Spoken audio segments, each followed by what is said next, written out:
Good evening, everybody. I am Commissioner Rhino. To my right is Jonesy at Best Ball Jonesy, and beneath me is Trent at Fantasy Dads. Thank you for coming.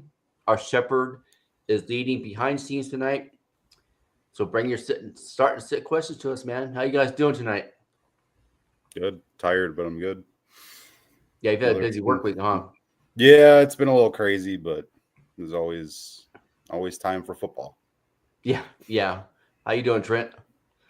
I'm doing good. Glad to be back with you guys. Missed out last week, so glad I can hop on here with you guys tonight. Glad you are back this week. All right, we got our first question.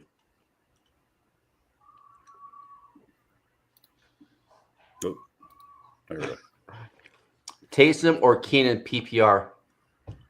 Mr. Magic, thank you. Like and subscribe.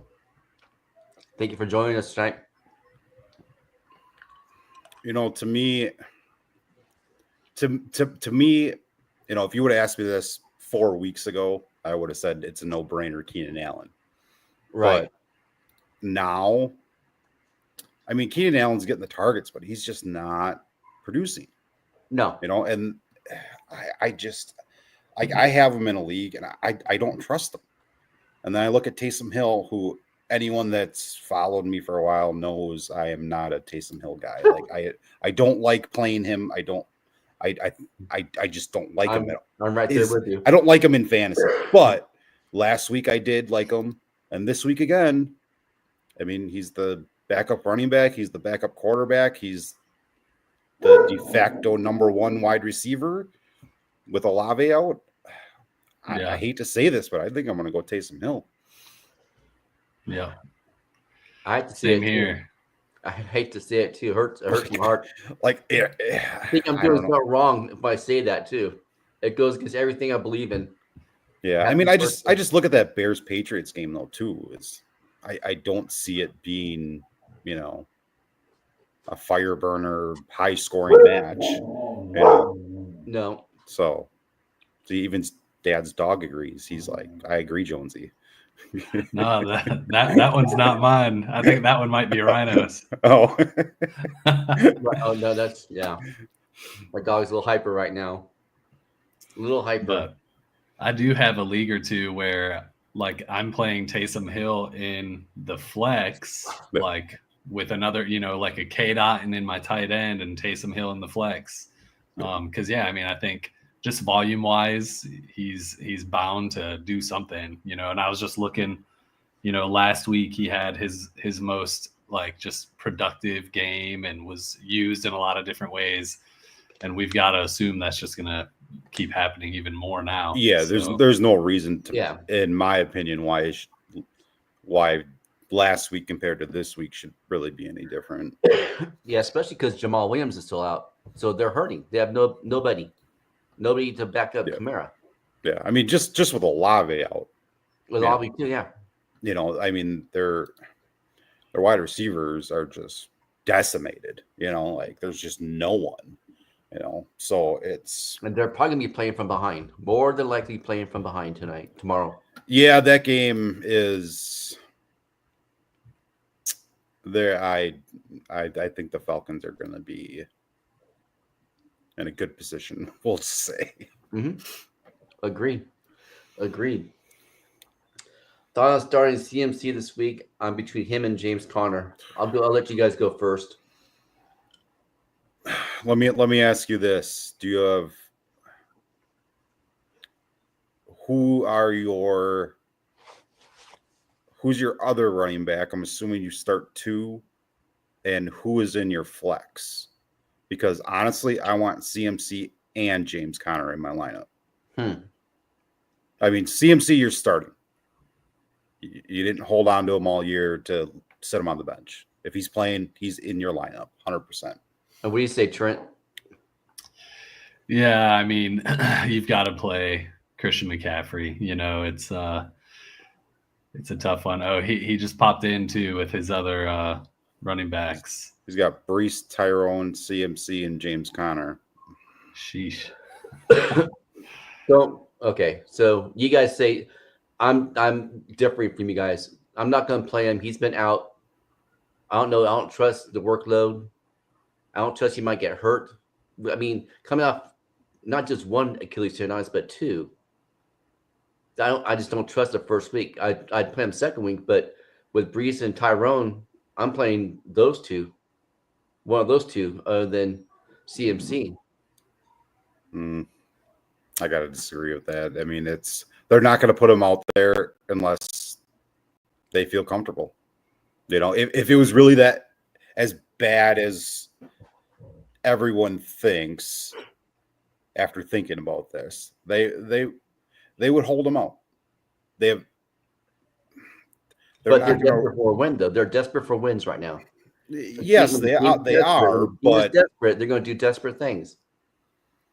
Yeah, but I mean, I don't know. It's one of those things where if CMC wasn't comfortable, I mean, he's not going to play. He's not going to risk injury that could go into next year if this happens later, in the year.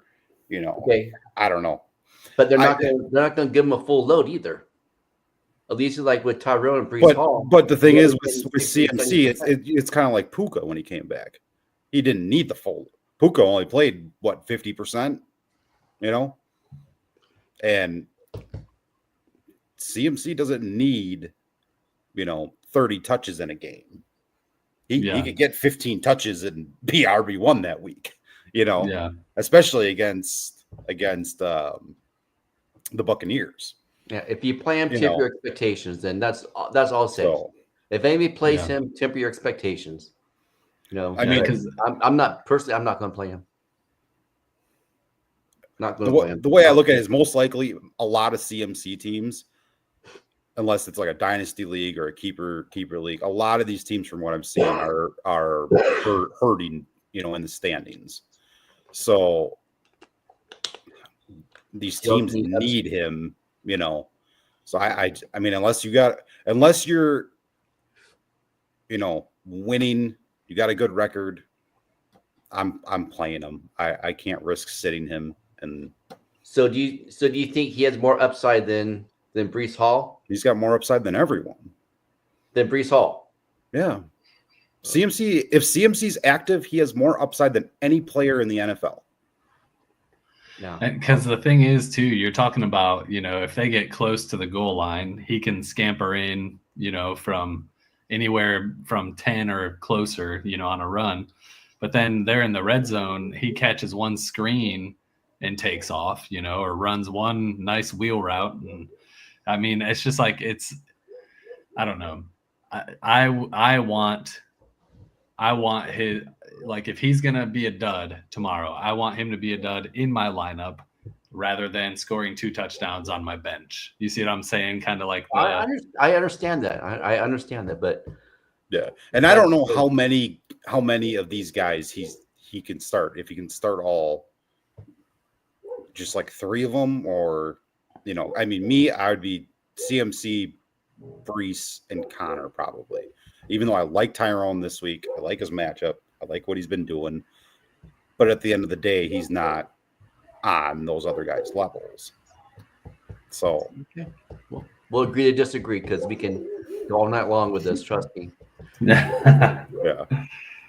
He also needs high upside. So he's like probably 50 to 70 points down, depending on league scoring right now. So yeah, I would definitely play CMC if that's the case. All right, rank these guys rest of the season. Mixon, A-Chain, Kyron. Oof. That's a good trio right there. Yeah. Good Lord, yes it is. Yeah. So who's first? Probably Kyron would be who I'd have like first out of those 3. And then I think the other 2 would be really close for me. I'd go Kyron and then probably A-Chan and then Mixon. Yeah, I think I would go Kyron, Mixon, just because he has less people to battle for touches. True. Than A-Chain. So I'd go Kyron, Mixon, and A-Chain. Actually, I might go Mixon, Kyron, A-Chain. That's honestly what I was thinking around. And that's more just because, I mean, now that Nico's coming back, they don't need to rely on Mixon as much. But and at the same point, Kyron too with Puka up, they don't need to rely on Kyron as much anymore. No. But I mean, to me, A-Chain's the third just because I don't trust him with injuries. No. I don't trust that he's going to be healthy the rest of the year. I mean, honestly, I don't trust that Kyron's going to be healthy the rest of the year either. He always gets hurt too. But you trust CMC well? No, I don't trust CMC. I don't trust him with a 10-foot pole, but I'm playing him if I have him. That's the thing. I'm not going to not play a guy because I think he might get hurt. Because if you do that, you're never playing anyone because anyone can get hurt on any play on any Sunday. Okay. So I still love it. But the difference is in my draft process, I stay away from these types of guys. So I don't have that problem, But start 2, Stevenson, Eckler, or Jennings. Jeez. You'll go first, Jonesy? Yeah. I mean, me personally, Eckler is 1. Brian Robinson's out. So he's getting the start again last week. So and 2, honestly, I'm going to say Stevenson. Jennings has been dealing with some stuff, and I mean, he's it's a good matchup against the Buccaneers, but at the end of the day, with CMC back, that does take away from other people. So Steve, Stevenson's the guy. That he's going to get the bulk. Yeah, and Eckler. I'm starting whoever that running back is in Washington. So those are my 2. What about you, Trent? Yep, I agree. That's where I was at too. I'd go, Eckler and Stevenson. I think I would do the same thing. It hurts because I have trouble trusting Patriots running backs because I've gotten burnt so much in the past with them. That's fair. So at some point in my life, I'll have to let go of that. Some point. All right, start 1, Jennings, Wan'Dale Robinson, or Sutton.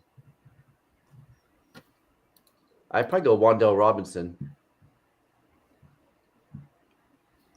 Yeah, I would not go Jennings, and then it would come out to the other 2. Yeah, I would probably also lean Wan'Dale. I don't know if I can do Wan'Dale. I don't trust Wan'Dale. I don't. And to me, it's Sutton. He's the number 1 on that offense.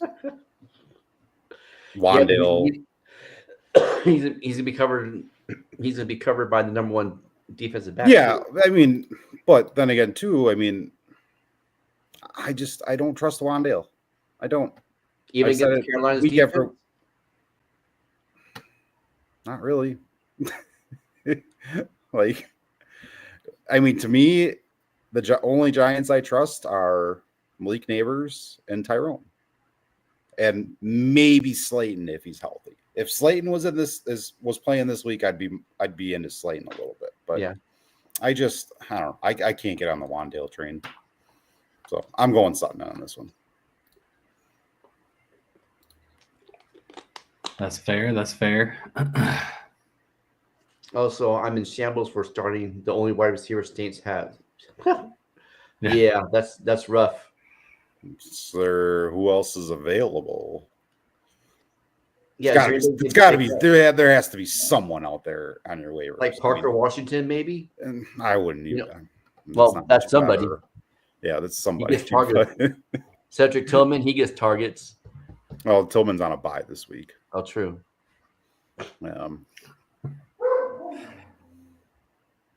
I in some deeper leagues, like I have gone and picked up Mason Tipton, and just to see, if he shows something this week, he could be something moving forward with Chris Olave out and stuff. But and I mean, I think like in really competitive 12-team deeper leagues, I think you can flex him. It's not someone I'm like excited to have in my flex, but I've got teams with tons of injuries and everything, And you go grab the one receiver who's, walking on two legs for a team right now and hope for the best for sure. But that's tough sledding though. Yeah, please like and subscribe, everybody. We appreciate it. Where do you have CD in rankings now with Dak out for the season? He's still going to generate the most targets. So he'll still be top 5. Yeah. Yeah. And if we were going to be like really, really conservative, he's never, in my opinion, dropping out of like top 10 in my weekly rankings and stuff. Yeah. And because he's going to get, just peppered with targets and he's going to do what he can do, what was it last year? Like last year, Justin Jefferson. No, who am I trying to think of? Where the quarterback? Well, yeah. Justin Jefferson went down with injury, but when he came back, Kirk Cousins was gone. Yeah, and we were worried, but it was kind of the same thing. But then there's going to be the down games, and that's going to be expected. But yeah, I think overall, you're kind of, if you've got CD Lamb, he's not someone you're ever really considering benching, No, and he put up decent numbers 2 years ago with Cooper Rush in that quarterback too. So, what do you say, Jonesy? Yeah, I'm in agreement with you guys. If you have CD, you're playing them every week. You're never sitting them.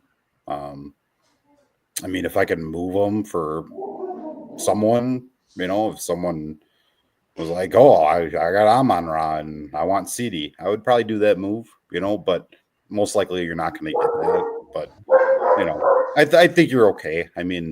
We've seen wide receivers succeed, with backup quarterbacks. It hurts them a little bit, in my opinion, but it's not like a detrimental, oh my God, he's useless now, Yeah. My granddaughters are here and they're rallying up the dog. Yeah, we hear it. Sorry about that. Sorry about that, everybody. All right, Bob Smith, thank you for being here. Like and subscribe, please. Need as much upside as possible since I played against Jamar Chase. Play 2, Aaron Jones, McCaffrey, or Mixon? Upside, Rhino, upside. I understand. I know upside means. It's going to be McCaffrey for me for sure. And then, those other two, pretty close. For me, I'd probably go Aaron Jones. Let's see. Yeah, because Mixon's going against Detroit. Yeah. It's a tough matchup. Yeah, I agree. I'm going McCaffrey, Aaron Jones. Mixon to me is, if it was a normal week and you didn't have to catch up to the Jamar Chase, I would say Mixon over Aaron Jones. But because you need the higher upside, not saying Mixon can't do it, but the matchup is just better for Aaron Jones to reach that ceiling, in my opinion. I will agree with you guys just because of the matchup what Mixon has. I will agree with you guys. I'm not sold on McCaffrey playing, but I'll agree just because Mixon's matchup is not that good. All right, Hunter Henry or Taysom Hill, full PPR.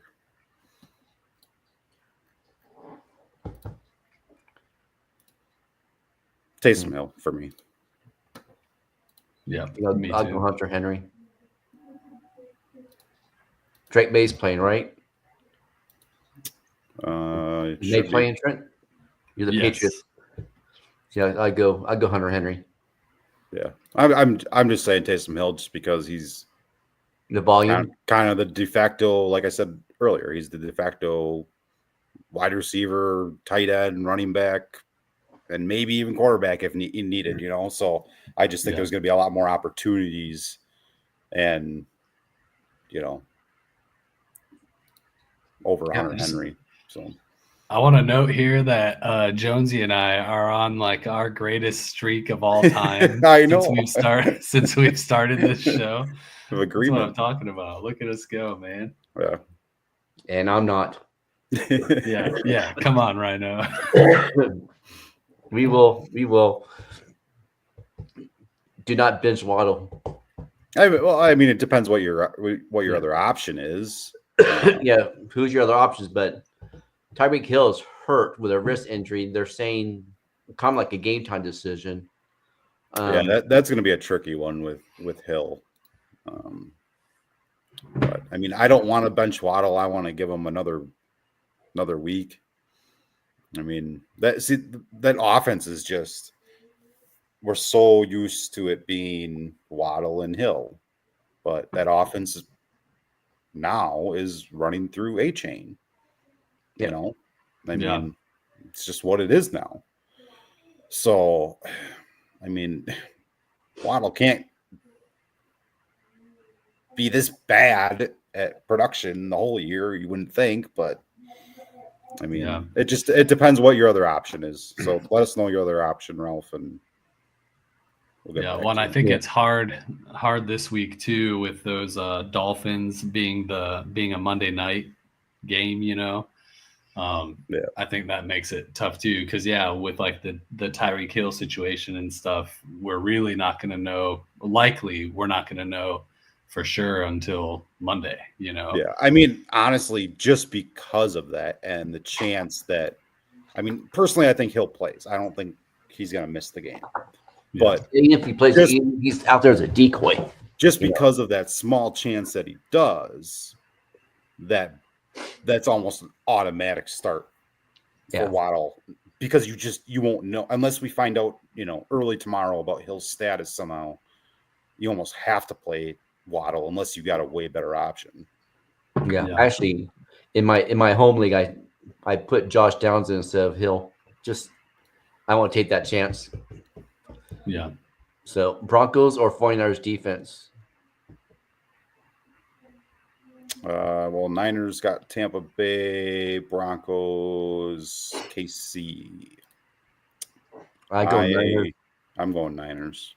Yeah, they got some defensive players coming back this week too, so they're getting to be strong on that side.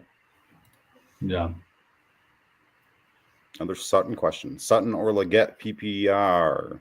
What are you guys doing? I'm going Leggett. I'll go Leggett just as his matchup is a little bit better, I think. Yeah, I think it's pretty close, but I probably would lean that way as well. And was it you, Commish, talking about Sutton a little bit ago? But for all the reasons that you kind of mentioned there. Yeah, he's going against number one DB. Yeah, I think that's tricky for sure. I don't love, you know, that Panthers offense and really anything going on there either, but that would probably be my lean for sure. Yeah. I'm surprisingly going to agree with you guys. Holy crap! I thought about it. I got to mark this down. I know. I mean, it's like Trent said. It's close between those two. Yeah. And you know, Leggett, he's got touchdown upside just like Sutton does. You know, so I just like his matchup a little better. Play two: Ingram, McBride, or Otten. That's a nice trio of freaking tight ends you got right there. Yeah, let's go. Nice trio. I'm going Ingram. I'm going Ingram and Otten. Just because of the Jacksonville Jaguars defense or wide receivers are hurting so bad. Mac Jones could be playing, so Ingram might be eating. He might be checked down Charlie. Yeah. Honestly, these are all guys that could be top 5 this week. Oh, yeah. Easily. I mean, McBride's always a start. Otten's always a start right now. And Ingram, because of the reasons Ron just said, he's a start too this week. Like, kind of I mean, if I had to choose, I'd probably pick McBride and Otten.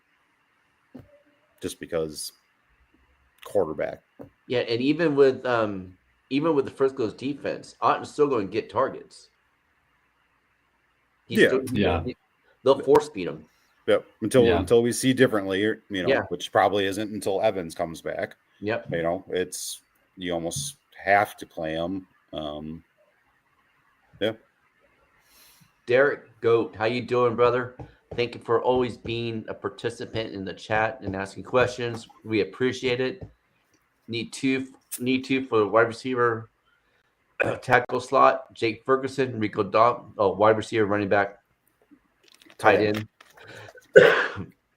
Jake Ferguson, Rico Dowdle, Dallas Goedert, Tony Pollard, PPR. Side note, 1 extra point for tight end reception. Okay. I would go Jake Ferguson and Tony Pollard.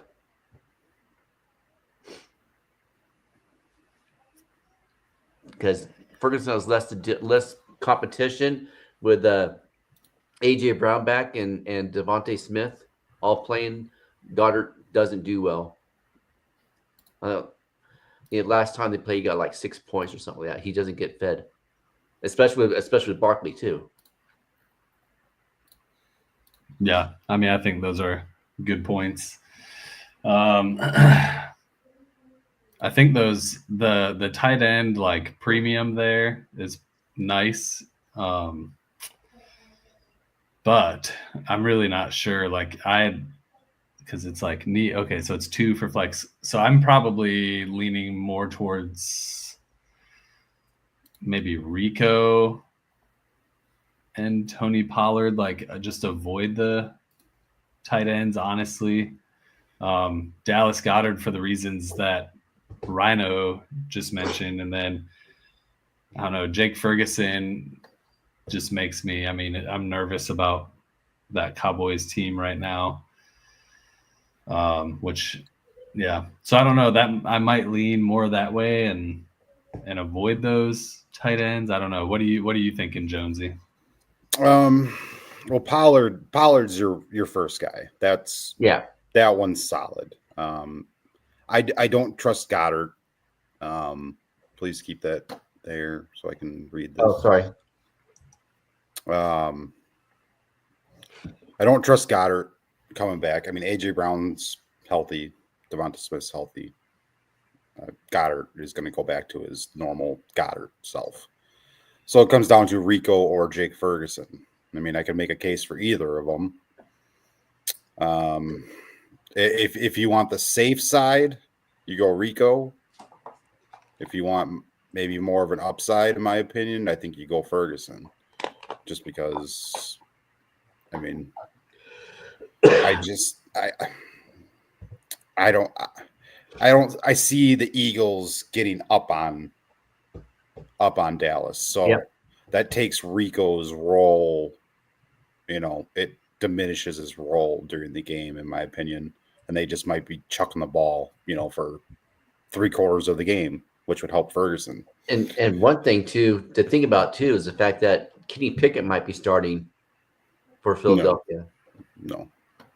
They're saying there's a chance. As far as I know, from what I saw earlier today or even yesterday, there were no Eagles on their injury report. Oh, really? Yeah. All right. I've seen it a couple of times this week.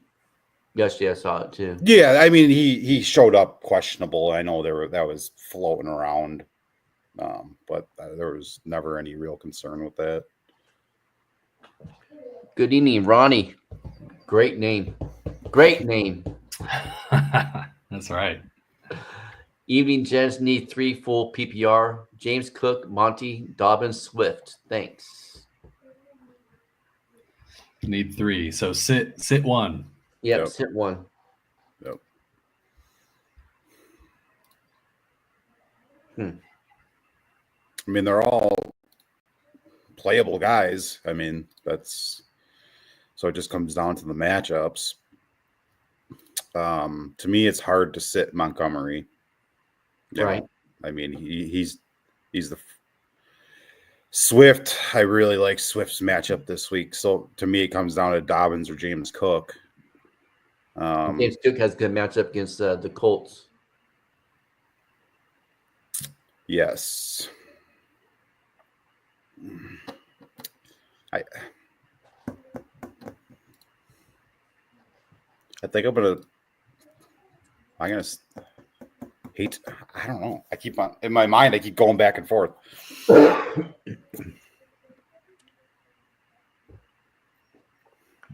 Well, I'll throw out my thought Yeah. while you are still thinking. So I'm actually leaning towards like sitting Montgomery because of like the competition over there with Jahmyr Gibbs. Because I think what you guys are getting at is like these other three names here all have, you know, plus matchups and could all be, just doing really well. And so it's like if we're going to take the one guy who has to probably share the ball the most or split the most touches, then my lean would be for Montgomery to be the sit out of the group. I think I'm going Cook and Swift. And Monty gets a lot more goal. Monty, I'll sit Dobbins. I'll sit Dobbins. I like Monty. That's where I'm kind of starting to lean, just because you got the Chargers and the Titans. Yeah, and Titans are pretty good against the run too. Yeah, they are, and Will Levis is coming back, so they're probably not going to be that good of an offense anymore. Chargers won't need to be, full speed ahead, gas on the pedal. Yeah, which could play in favor to Dobbins, but I don't know. I'm going to sit Dobbins. Yeah, I'll sit Dobbins too.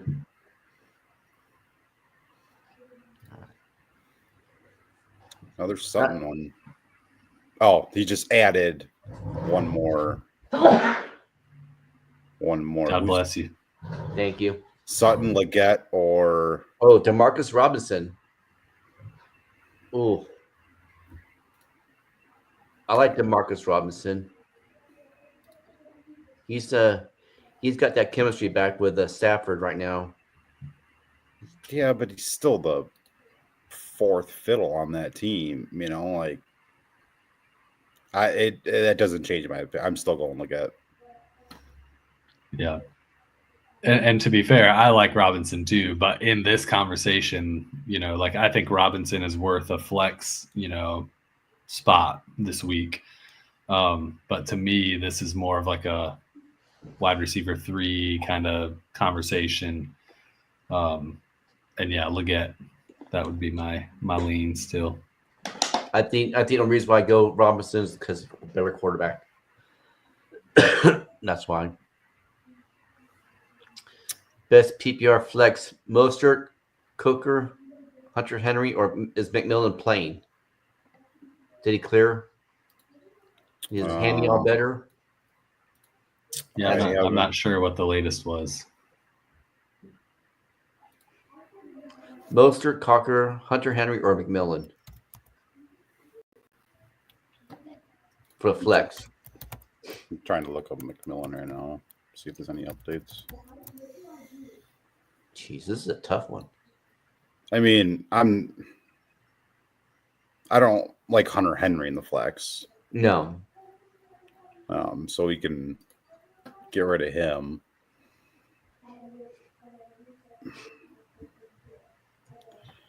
Probably going to lean Mostert on this. I think I'm leaving Mostert too. McMillan, I mean, he's questionable still. I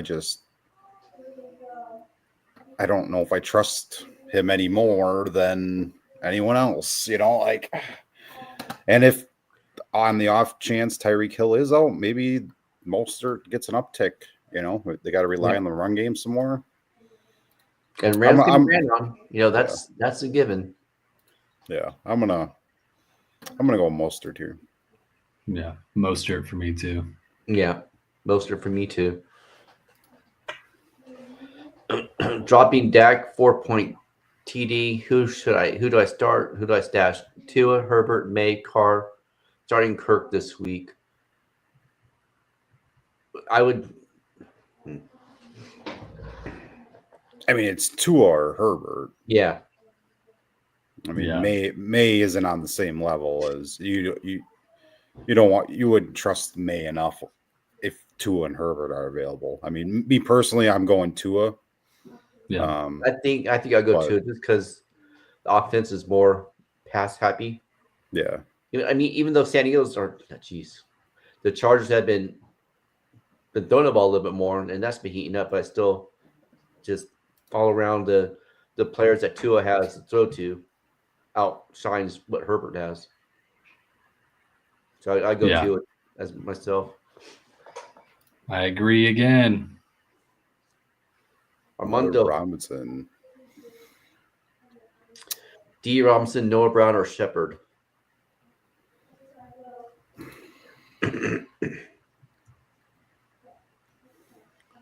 I might go Shepard. He looked pretty good last week. He's number 2 behind Otten. Yeah. Yeah, I mean, I think I agree, and I'm a Noah Brown guy too. Like, he's someone I've always got my eye on in shallower leagues. He's like someone I'm always watching. In all my deeper leagues, he's pretty much someone I have stashed. But with this group, though, I think Shepard would. It would be kind of close, but Shepard would be my lean with what we've seen with that the depleted receiver room for sure. Yeah. Yeah, I'm gonna agree. What's going on here tonight? I don't know. Man. In the air? Man. Full PPR, Tracy or Puka? Puka. Puka's always starting, no matter what. There are very few people you start over Puka Nacua right now. I agree. It's good. Yep, good enough for me. All right, thank you everybody for being here. Please like and subscribe. Would you drop Coker for Leggett? I would. Yeah. I would, especially, I mean, because Adam Thielen's going to be coming back here too at some point. And they didn't trade him, which was kind of surprising that the Panthers wouldn't trade a 90-year-old wide receiver. So they must have a plan for him to be involved in that offense. And I mean, we've seen him, produce. I mean, he's obviously older, so, but he's still going to be a viable option in fantasy too. Yeah. So once that happens, to me, then it's going to be Thielen and Leggett. Then I think Coker is kind of like that guy that's kind of left out, or he'll still probably have some flashes and stuff, but yeah. Definitely. I agree. Start 2, D-Hop, Downs, assuming Devonta Smith.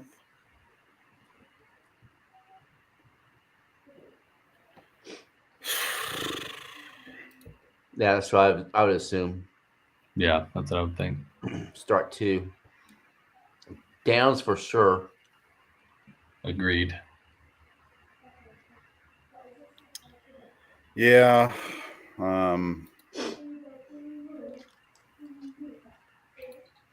I don't really like D-Hop's matchup this week.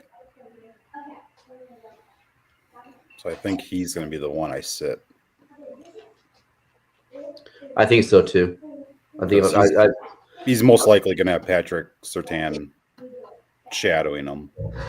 So, I mean, he'll still probably get some, but I'm going to go Downs and Smith.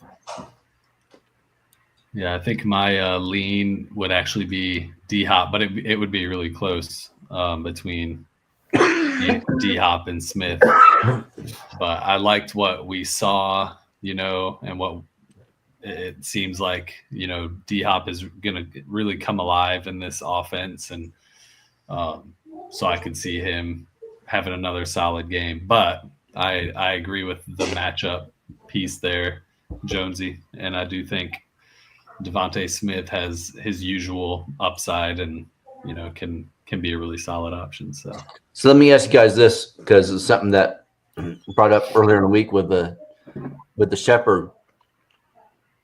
It's I wonder if with Worthy blowing a touchdown and been in the doghouse, that created more for D Hop. So what I mean, will that stay the same or in Yeah. target wise? You think? The second D Hop walked into that, even before he walked into the building, the second he got traded for, he was already wide receiver 1 on that team. I mean, there's no question about that. Worthy has not done anything to show that he is anything but a guy that can run fast. Yeah. And he's Worthy is fantasy irrelevant. So, I mean, I would not be worried about Worthy taking anything from D-Hop. Okay. I don't know about irrelevant, but yeah, I'm in some deep leagues and okay, in deep leagues, yes. In a standard 12-man, no. You're only playing him with desperation, in my opinion. Like I for sure have a dynasty team right now. Dynasty, okay. I'm talking like huge rosters, 28-man rosters or something. Holy crap. Where and my receiver room was absolutely loaded, and I'm having to start Xavier Worthy because I have Chris Godwin, I don't know, Mike Evans. I had Nico Collins. Hopefully he's coming back, so I can maybe get him back in there. I had at least another receiver who was out, and I'm just like, goodness gracious. Well, let me rephrase. There's a difference between choosing to play Xavier Worthy or having to play Xavier Worthy. Okay. So that's right. All right. Start 2. May, Wilson, or Tua. Wilson for I excuse me. I go Wilson and Tua. Yep, agreed. Yeah, that's fine. The Patriots fan in me wants to try and talk Drake May up, but I won't, and I can't, and I won't. So, but he's actually looked pretty good. Yeah, I agree. He's gonna be good. Start Tank Dell or Tracy. Thank you, Quincy. Quincy Goat. This is a tough one. Yeah, what do we expect from Tank Dell this week? Showed up on the injury report too. Yeah, he was a late add to the injury report, so hopefully that doesn't affect anything. But to me, if Nico plays, that helps Tank Dell. But Tracy's in a good spot too. Against Carolina. Tank Dell's going against Detroit. Yeah, that's true. I think I'd lean Tracy just because the matchup is better. Yeah, I'm with you on this one, Commissioner. Yeah, I'm actually going to agree with you guys on Tracy this week versus Tank Dell. Even though I like Tank Dell, but start Douglas, Leggett, or Bucky.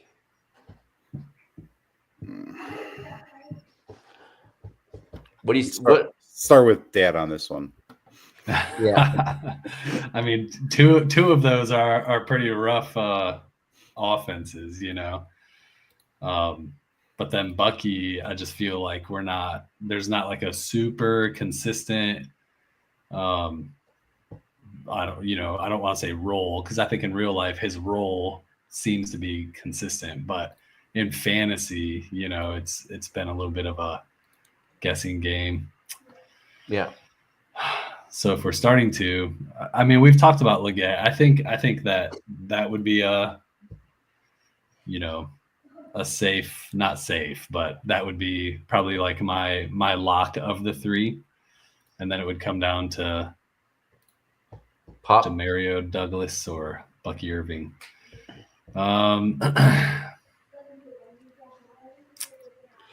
I probably would lean Douglas, but I would not feel happy about it.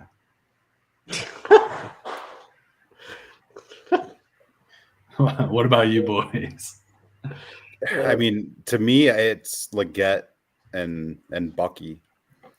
I don't trust. The best part about Chicago's defense is, their backfield. And Yeah, if you want to beat Chicago, you want to run the ball, and so that's why I like Stevenson in that game. But I don't really like. I mean, that wide receiver or that passing game isn't anything spectacular, and then you that's take that, true. up against, Chicago's backfield there, and I don't really like Douglas this week that much. So I'm gonna go Leggett and Bucky. Yeah.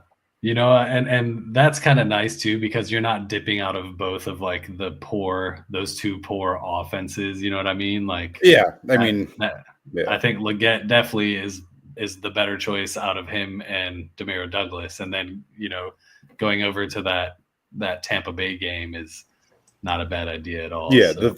the good thing with Bucky is, even though I don't love his matchup, the game flow and there should be a lot of points scored in that game. So Yeah. the opportunities will be there a lot more than what Douglas might, Yeah. So That's true. All right, start one, Douglas. Ooh, or There we go. Tipton. Oof. That's a guys we talked about. This guy feels my pain with the injured wide receivers. This is a rough week so far with these questions. No kidding. Scraping the barrel. Yep.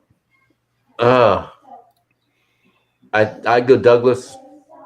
He's kind of made de facto wide receiver 1. Right, Trent? Yeah. I mean, yeah, that's probably what I would do too. Like, I have hopes, and I mentioned this earlier in the show. I have hopes for Tipton, and I've like snagged him in a few deep leagues to see what happens here. But yeah, I mean, out of these two, I'm not gonna love having to do this, but I'm probably gonna play Demario Douglas and don't watch the game. Just check the score after. And I think Drake May might be a better quarterback than Derek Carr is right now. Yeah. I'm going to reverse on this one. I'm going to go Tipton on this one. I don't like that matchup with Douglas versus the Bears. I don't like it at all. So I'm just neither is a great choice, but I'm just going matchup on this one. So it's Tipton for me. Yeah. All right. Sorry, I had to leave. I got my granddaughters are here. My son and daughter are getting tattoos done. So if I go screen goes blank like it was, that's because I got to check on them knuckleheads. Right now they're doing TikTok dances in the kitchen. Nice. I'm kind of jealous though, to be honest though. Well, we better get a video of that. Need one. Dobbins, Puka, or Tracy.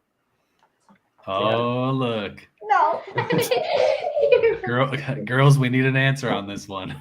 Yeah. Wait, I'm a YouTuber. Get out of here. All right, girls. All right. Dobbins, Puka, or Tracy. And then Tucker Kraft on bye, Laporta, or pick up Hunter Henry. It's Puka. Yeah, Puka. And then I'm gonna start Laporta. I'm not gonna go pick up Hunter Henry. Yeah, I mean that feels right. I know it does. Laporta has been an agent of pain for fantasy managers at many points this season, but yeah, I'm not going to go get Hunter Henry and start him over. Yeah, Laporta. I mean, unless you have a second kicker or something, I don't see the upside in dropping anyone. No, there's not much upside you're going to get going from Laporta, even though he's having a horrible year from what expectations were to Hunter Henry. I don't see that big of a jump there. No. Quincy Dog. All right. Our running back is Kyron and Gibbs. Need one flex. Monty, Waddle, Jennings. Well, we know everybody's feeling. Well, Jonesy's feeling about Worthy, Wandell, or Bigsby. Our running back is Kyron and Gibbs. Need one flex. I wonder how much this person has played Gibbs and Monty together this year. Yeah. Honestly, I would probably play them every week. Yeah. Why not? Yeah, because you know that offense is scoring points. Yep. And They both produce. Yeah. I mean, it doesn't feel good probably to do that, but there are two guys that you can do that with. Yeah. And to me, they're the only ones. Like, okay, Bigsby, ETN's back. Wandale, yeah. Worthy, yeah. Jennings. I mean, we all saw that blow up week, so that's what everyone's hoping is going to happen every week that he plays. But Can't play the Rams every week. Yeah, I mean, Waddle, question mark. Monty's the only one that I would feel good. I'd feel comfortable doing Waddle. I'd feel over comfortable Montgomery as well. Over Montgomery, though? Yeah. It's tough because I think I would go Waddle. I understand what you're saying about Montgomery, but it just and around secondary has been doing good, but they're susceptible. They could be burnt. Yeah, I mean, Montgomery's averaging 15, 16 points a game, though. Okay. I'll go. All right. I'll go Montgomery. That's the way I look at it is, I mean, okay, sure. If Tyreek's out, could Waddle go crazy? Sure. Then maybe you're going to leave some points on the bench. Yeah. But if Tyreek isn't out, you could also put up 5 points like we've seen every week, Yeah. Yeah, I would also be leaning Montgomery on that one for sure. Yeah. Lock up that backfield and watch the points roll in. Yeah. And Houston's rush defense isn't too bad, but they're not great either. So should play Otten, McBride, or Ingram over Juwan Jennings. Yes. All three of them I'd play over Juwan Jennings. Yeah, that's what I was thinking too. Yeah. All three. You flip a coin. You could play all three and be. I like Ingram probably more just because of the hurt wide receiver core for Jacksonville. He actually lines up in a wide receiver spot, so he's a de facto wide receiver. But yeah, you can't go wrong. Yeah, Otten's eating because the other receivers other than Shepard. And so yeah, you can't go wrong with either one of them. Yeah, you can't go wrong with any of them, honestly. I think you always cap some upside. I mean, yes, I know Otten's gone off crazy lately, but on an average tight end week, you're not getting that every single week. But right, yeah, I mean, maybe it's just what Otten's going to be doing. I mean, it's hard to sit him when he's been doing that.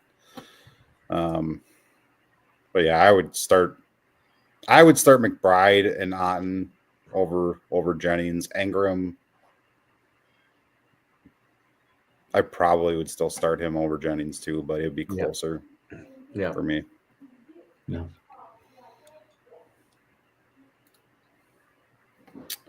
Would you drop Pop Douglas for Shepard?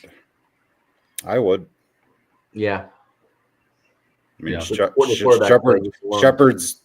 I mean, he's taken over that Godwin role, So it's, and once Mike Evans comes back, that's when Shepard can really start to, get into his groove, because right now all the attention just goes to them, but when Mike Evans comes back, all that attention shifts to him. So, which will open things up underneath for Shepard, and I mean, that's when I think he'll really start to flourish. I'm happy that Shepard's doing good right now, because he kind of deserves it. the shit play that he's had as a quarterback the last couple of years. Yeah, I mean he's had a rough career. I mean, Yeah, every year he was getting injured, and he kind of thought he was done, and now he's having a nice little resurgence, I would definitely go Shepard there. Yeah. All right, 1 wide receiver, 1 flex, PPR, D Hop, Ladd, MHJ, Eckler, or Bucky. Okay, So wide receiver.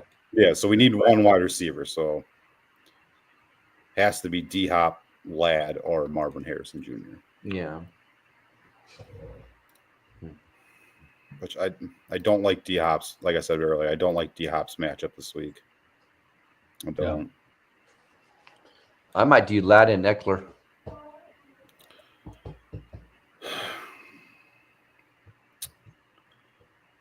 I'm probably going to lean Marvin Harrison Jr. just because with Ladd, I like the matchup, but Quentin Johnson's there now. He's healthy now, so that's taken away from him.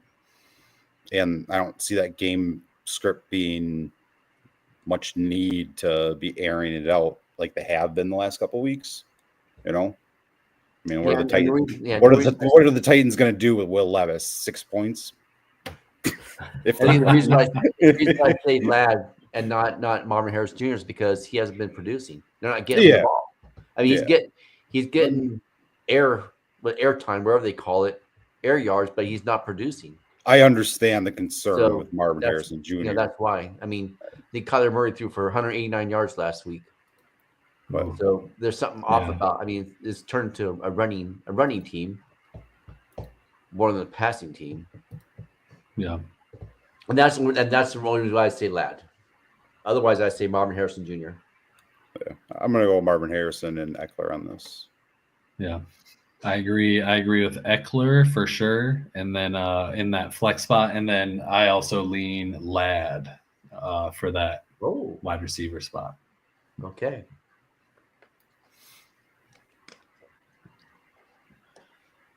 Wandale. I think we've hit a record with Leggett questions tonight. I think this is all the same guy though. That's asking. Yeah, that's true. Wandale Robinson or Leggett? Leggett. Yeah. I mean, I think they're really close, so I don't know. Wandale could be safer. Does that sound right? Wandale could be safer, maybe. So I don't know. I might lean Wandale just for the not having to dip into that Carolina offense, but they're close. It's not by a lot. Yeah. It's not an easy. Hey, I just don't like Wandale. Yeah. All right. Rest of the season, would you rather have McMillan or Leggett? Probably McMillan. Yeah, I like McMillan. Just because quarterback play. Yeah, with quarterback play, but with Evans coming back. Yeah, that's the only thing I was thinking. That's the thing, because once Evans comes back, that hurts McMillan. Which one has more upside though? Does McMillan more upside than Leggett? I think the offense definitely does. You know what I mean? Yes. So the offense has more upside, but then there, I feel like there's also like a floor play with it, is if that makes sense. Like, yeah, I think Leggett as a player probably has more upside in my opinion, but he's on such a piss poor offense. And so I think that's kind of like you've got a little bit of like a safer offense, lower upside player, or a not safe offense with a higher upside player. So, I mean, I think honestly, it's probably pretty close. I think I would lean Leggett because one of you guys just mentioned Evans coming back and that kind of thing. Maybe hurting McMillan's chances for more touches and that kind of thing. But I think, I mean, they'd probably be pretty close again, you know. Yeah, I'm gonna go look at here, actually. I mean, if you just look at his last, I lost it now. Where'd it go? I don't think he's had any more than There it is. 45 yards. I mean, if you just look at the last 5 games, I mean, he's scored 13 or more points in 3 of them.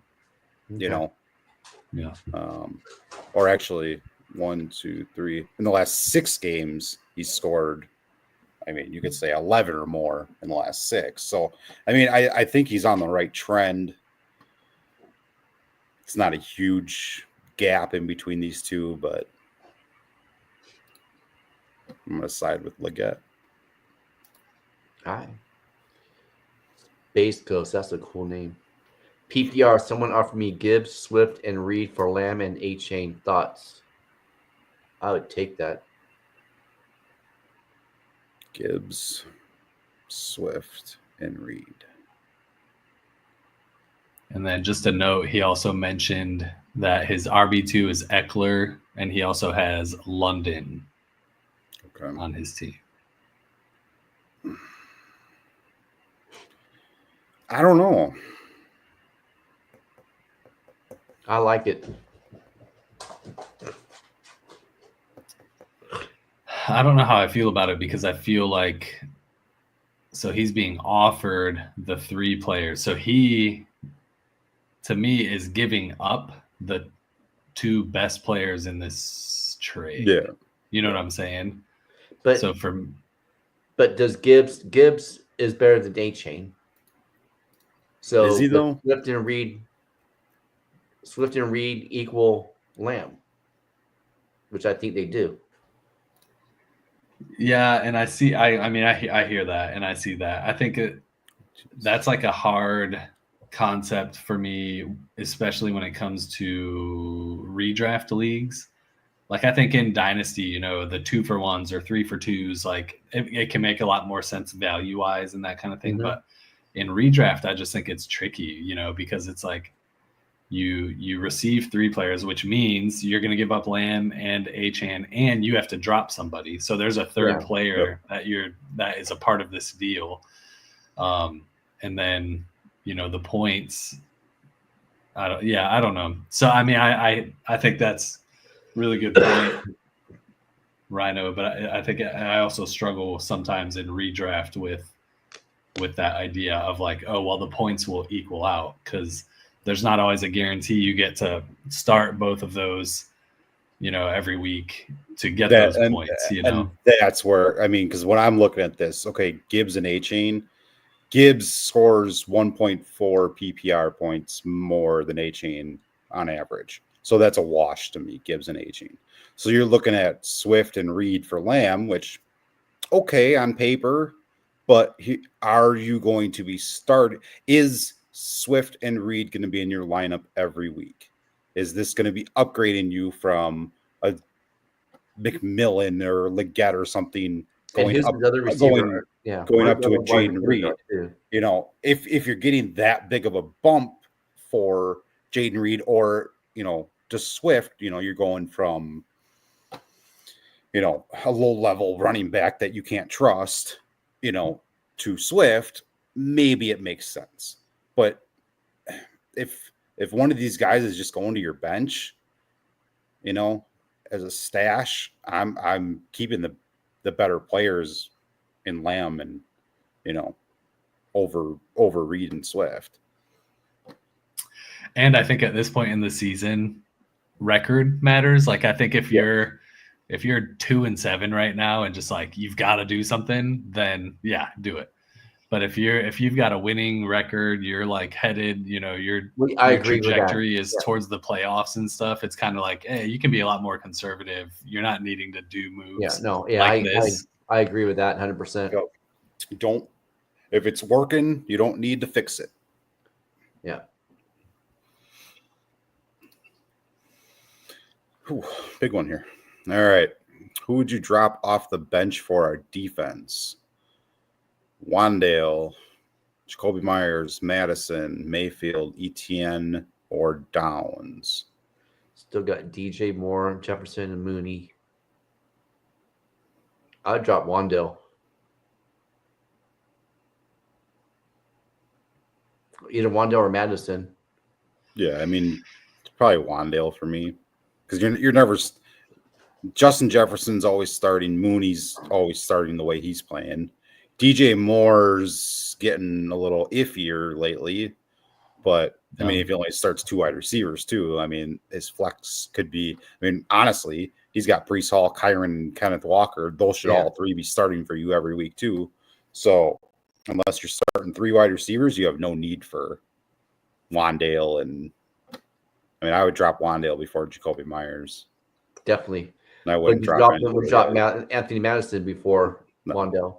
No, I wouldn't drop Madison over Wandale. Yeah, I think I'd still drop Wandale. Yeah, and I think I agree with pretty much the whole process there. I'm not a huge fan of like holding 2 quarterbacks in a 1 quarterback league, Yeah. And it's always like difficult when both of these quarterbacks have been doing well. But I mean, I don't think you would be crazy to consider that too. But I agree that Wandale is kind of an easier drop. It'll feel easier than dropping one of the I don't think that's gonna make any. He's probably a guy that you can get back if you really needed to, or at least someone comparable. All right, here I also have London. Okay. That was for the A chain, yeah. And, which defense? Bears, Lions, Chargers, or Broncos? Either Bears or Chargers, one of the 2. Bears, Lions, Chargers. I'd probably lean more Chargers. Probably Chargers. With Will Levis at quarterback. I agree also. Hey, Mel. Hey, what's up, Mel? How you doing? As always. Who for my wide receiver 2 and flex? DJ Moore, ETN Jr., Josh Downs, or Darnell Mooney, or Myers is on a bye week, so Kenneth Walker and Walker's on a bye week too. Oh, duh.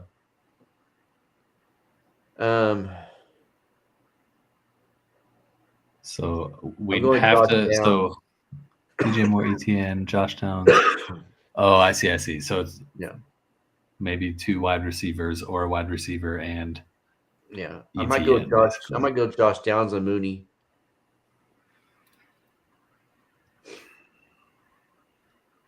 I mean, Mooney's one.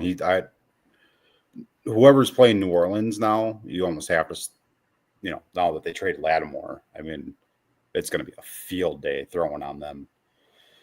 So Mooney's a definite start. So to me, it comes down to Josh Downs or DJ Moore for the other one. And I don't know if I'm going to go Josh Downs. I can't trust DJ Moore right now, unfortunately. Especially with Michael Pittman being out. Yeah, I mean, he seems to be wide receiver 1 out of this group right now. I don't care who's quarterback. He finds the spaces and he gets thrown. Yes, but that's with Pittman in. And I'm not saying Downs is going to have a bad game. I'm just saying his role changes with Pittman out. So, and the coverage changes. His matchups change. Everything changes when Pittman's out. He's still a talented guy, and I'm still going to pick him in this with Mooney. Yeah. But it's not just an automatic. He's to the ceiling, in my opinion. Yeah. Quincy, would you start Wandale, Leggett, Bucky, Ducklet? I swear, these are every questions with these group of guys. Yeah, it's crazy. So Wandale over. So is it you have to pick one of the pairs? That's what I'm guessing. I don't understand why you'd have to pick the pair. Yeah, I mean, I would definitely want. I think the Leggett pair mostly because I have Wandale and Leggett both in my mind better than Douglas. You know what I'm saying? Yeah. For this week. So if you had to pick a pair, I'd be on the Leggett side, I think.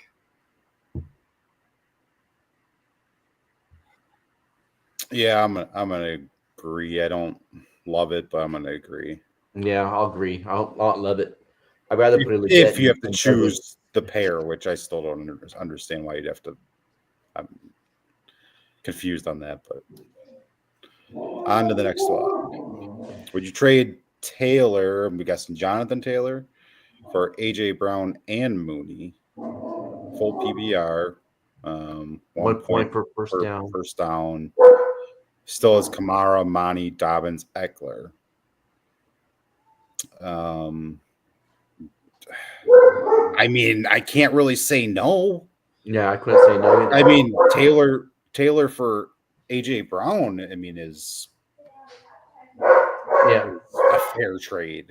And you're getting Mooney in it too. I mean, if you need wide receiver help, yeah, because he's got strong running backs. Yeah, I mean, the only thing would be that I would assume that running backs probably score a lot of points in this league with that that first down scoring. Because I'm in some league.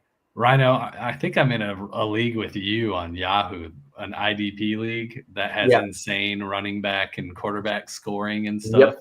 Yeah.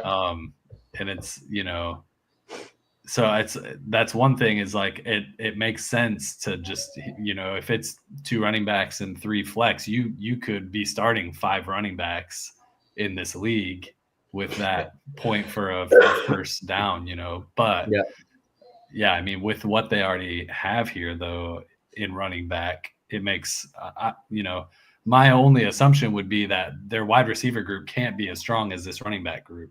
And if that's the case, then to give up Taylor for 2 viable starting wide receivers for fantasy, I mean, I don't think it's bad. Going off of what you just said, Trent, if the running backs are valued that much more, and that's why this trade is structured like this, me personally, I would rather get rid of J.K. Dobbins,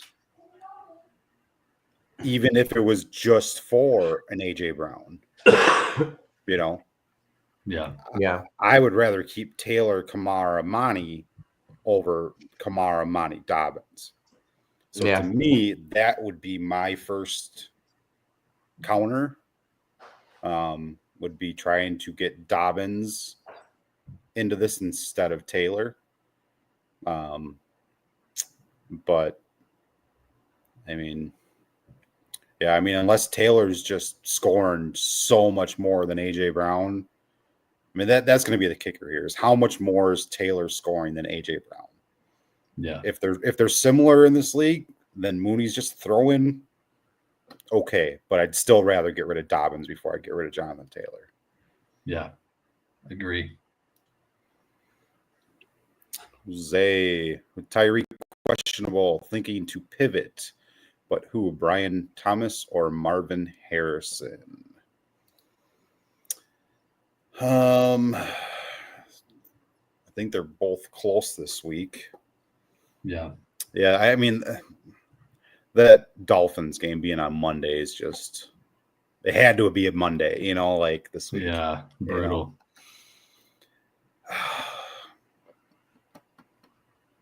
The problem is, though, too, is if you wait, your options on Monday are going to be very limited, probably, with what is available.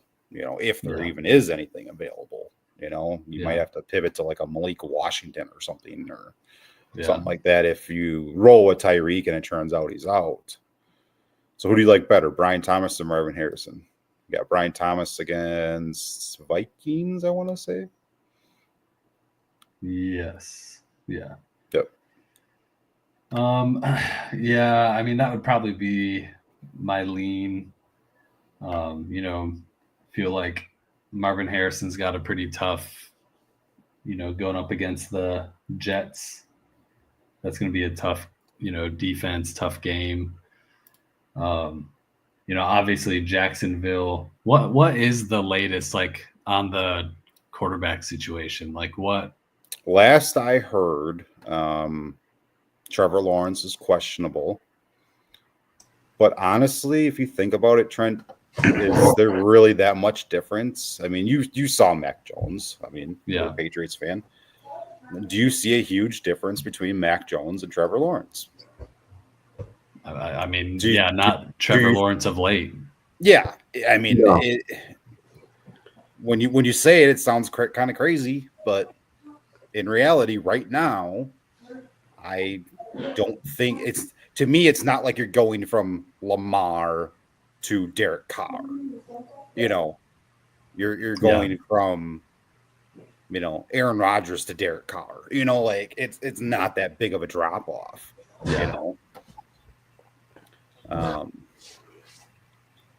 So yeah, I mean, if you don't feel comfortable with playing Tyreek and we don't get clarification, what time is that Jaguars game? They're noon.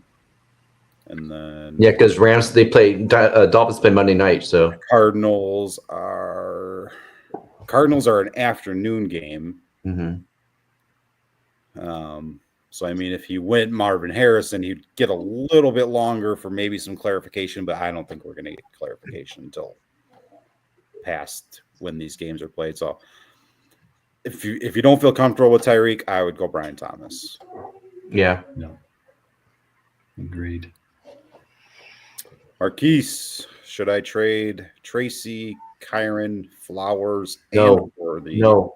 Or AJ, Aaron Jones, and Reed? No. No.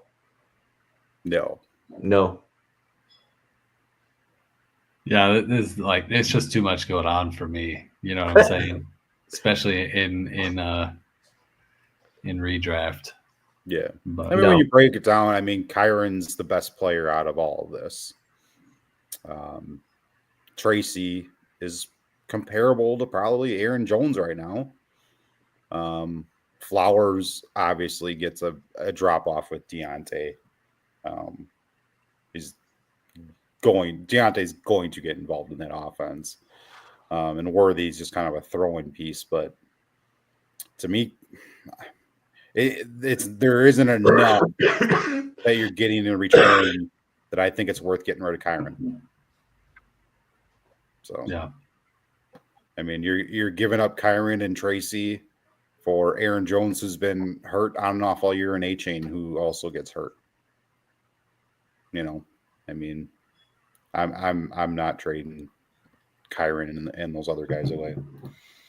Yeah. All right. Chicken wing. Start 3. Watto, Jamo, Juwan Jennings, or Eckler.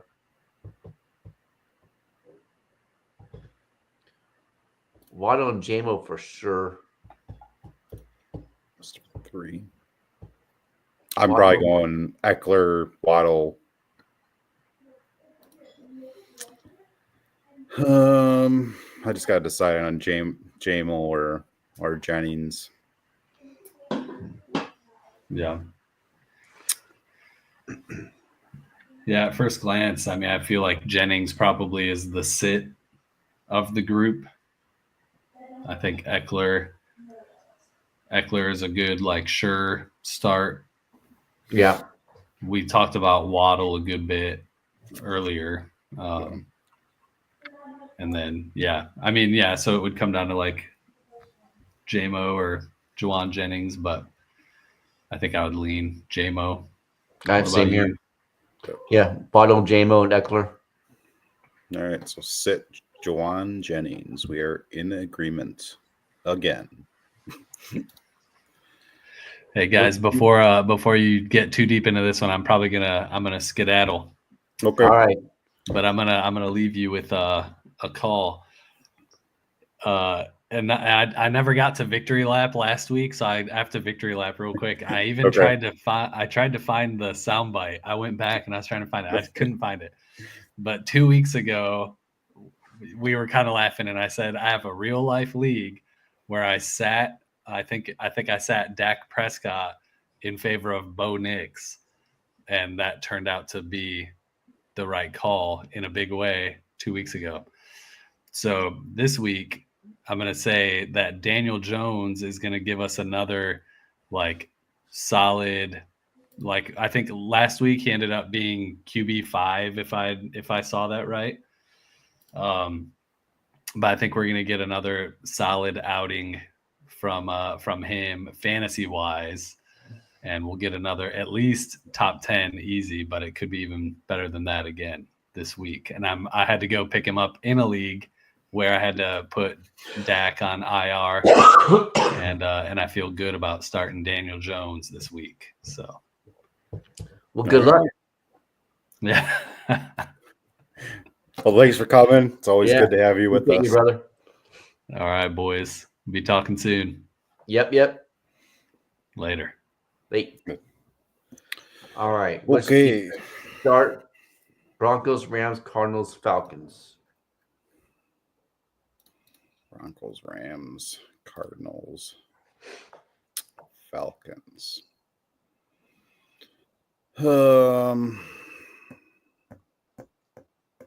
Yeah. Well, I mean, nothing jumps out right away for me.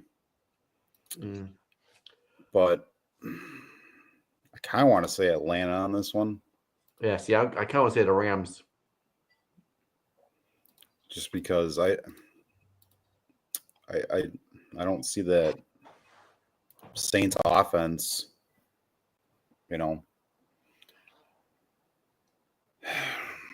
I worry with the Rams if Tyreek plays and they finally get things clicking. Yeah, I agree. That could be a real high scoring game. I'd go Falcons in too. I agree with you, Falcons. So, yeah, I'm going to go Falcons on this one. Nico Jennings, Sutton, London, Leggett, Worthy, please pick two. Well, Nico, I mean, if Nico plays, he's in your lineup 100% always. So that comes down to Jennings, Sutton. I mean, and London's playing too. To me, it's Nico and London. Yeah. If Nico doesn't get activated or if he doesn't play, then I personally would probably go Sutton. Yeah. But I think Nico's going to play. Yeah, I think Nico and London. If not, I think I'd go London and Leggett. Just because of the matchup. But you can't. I like Sutton though. All right, PPR start 2. Cook, Connor, and Tracy. What you doing, Rhino? Tracy for sure. I think I'll go Tracy and Cook. I think I'm going to go. Matchup is better. I think I'm going to go. I just find it's hard to sit any of them, honestly. Oh, I agree. I mean, to me, Connor's the most consistent one that I want in there. He's kind of the focal point of that offense. So it comes down to Cook or Tracy.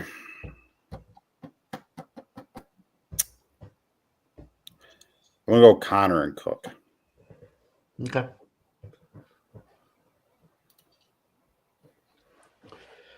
Says picked up Shepard and dropped Douglas. Appreciate the advice, fellas. Wow. Flex Bucky, Wandell, Shepard, and Leggett. Flex 2. Shepard for 1. Yeah, I'm probably going Shepard. I hate to do Shepard and Bucky. I don't know if I'd want to. No, I might go Shepard and Leggett. That's what I was kind of thinking with Shepard and Leggett. Just because I think that the 49ers could, obviously the 49ers can score, especially if CMC's up and running, the Buccaneers can score too. So yeah, that's the only. I don't like starting a wide receiver and running back from the same team. Well, especially because with the Bucks, they're running out Tucker, Rashid White, and Bucky. So it's a three-headed monster. Yeah, and that's the other problem. Yeah. So yeah, I'm gonna go with Shepard and Linkett here. All right. What's up, Mel? Start 2 in IDP. CMC, Akers, or McLaughlin. Good Lord. I'm gonna be honest here. I don't even know what Akers has been doing. Has he even been doing anything? Yeah, he's not little, but nothing to write home about. I go CMC and McLaughlin. Me too. Yeah. Yeah. Sieg agrees with us too. Huh. All right. Mayfield or Goff, and then Moore or Sutton. I mean, Goff. It's hard to sit Goff. Yeah. They're rolling pretty good. But Mayfield might be playing from behind. Yeah. I'm gonna go Goff here, just 'cause better weapons, in that offense. I mean, Baker could come out and throw it for 50 times, Yeah. and throw up a surprise. But I'm gonna go Goff. Would you go Moore or Sutton? I think I'm gonna go DJ Moore here. Yeah, I think so too. I mean, I like Sutton, but I don't know if I can sit DJ Moore over him. So I'm gonna go DJ Moore. I agree. All right. Hot take. What are you doing? How you doing, Hot Take? How you Good doing, to see you brother? in here. Oh, snap. I see ya. All right, pick 2, Dobbins, McLaurin, and Dobbins. What? And Connor. Okay. Okay. I just got to read the next one. So Dobbins, McLaurin, Connor. Who are you picking, Ron? McLaurin and Connor. Yeah, I'm gonna go Connor. Connor's for sure. McLaurin doesn't have a great matchup this week against the Steelers. But to me, it's hard to sit McLaurin. I mean, honestly, it's hard to sit Dobbins. I've never been a Dobbins guy. I don't trust him that much, even though, I mean, he's proven me wrong this year. But I'm gonna go McLaurin and Connor. It's kind of, he's made it this far yet, and I hope I don't jinx him saying this, but this is the healthiest he's been since he first came in the league, huh? Yeah, I mean, you can kind of see it though when you watch him run. That, I mean, he seems to be losing some steam. So that's my biggest concern with him, is because they worked him so hard coming out of the gate that, to me, eventually, I mean, just with his history, I mean, and just what we've seen with guys coming off of Achilles, I mean, maybe he's the outlier, but yeah, I don't trust that he's gonna be there come the end of the year. That's why I'm holding Kamani Vidal in many leagues, anticipating when that happens. Yeah, Gus Edwards is coming back too. Yeah, he came off IR this week.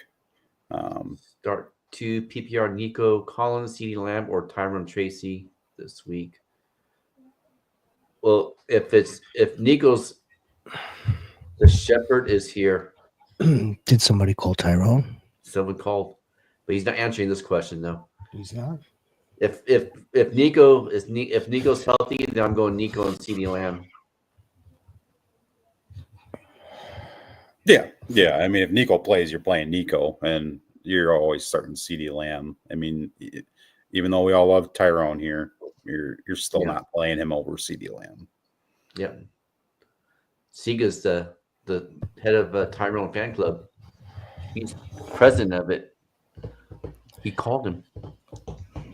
Yeah, but what if Nico doesn't play? Well, if Nico doesn't Well, play, then it's Tyrone. easy that you're No, playing yeah. CD and Tyrone. He won't.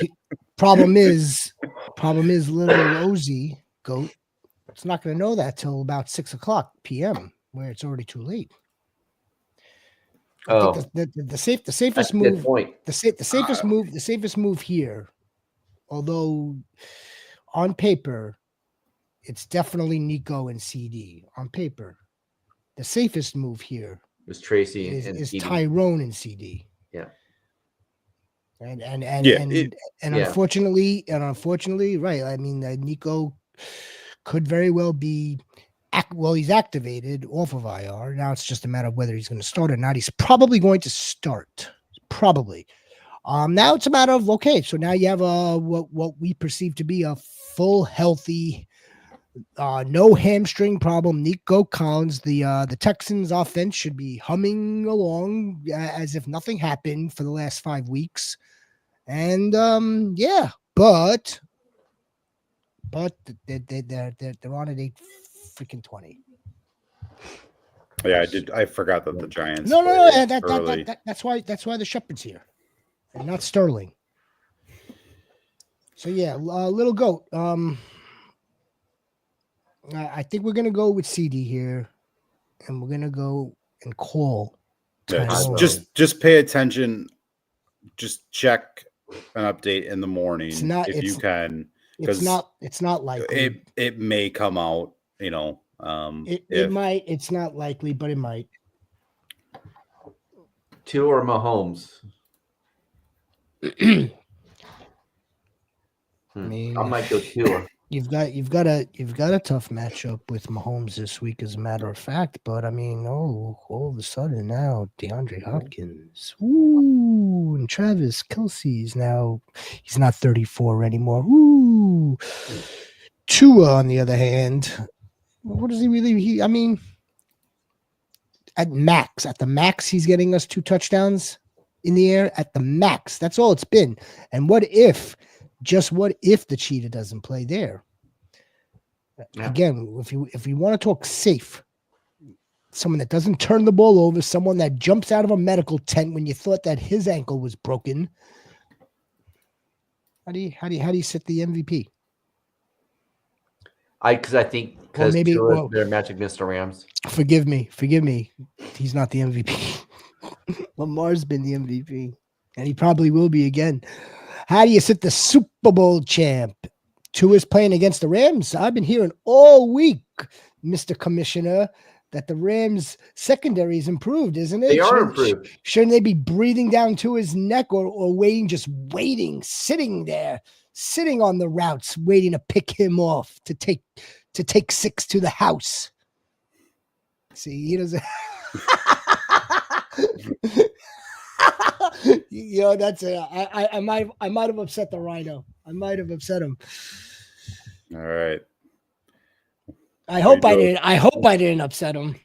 All right, we got Coker, Laporta, Jonnu Smith, Parker Washington, Shepard, Mason Tipton, Chris Rodriguez, PPR. Some big Lex has Lex Plant Goat.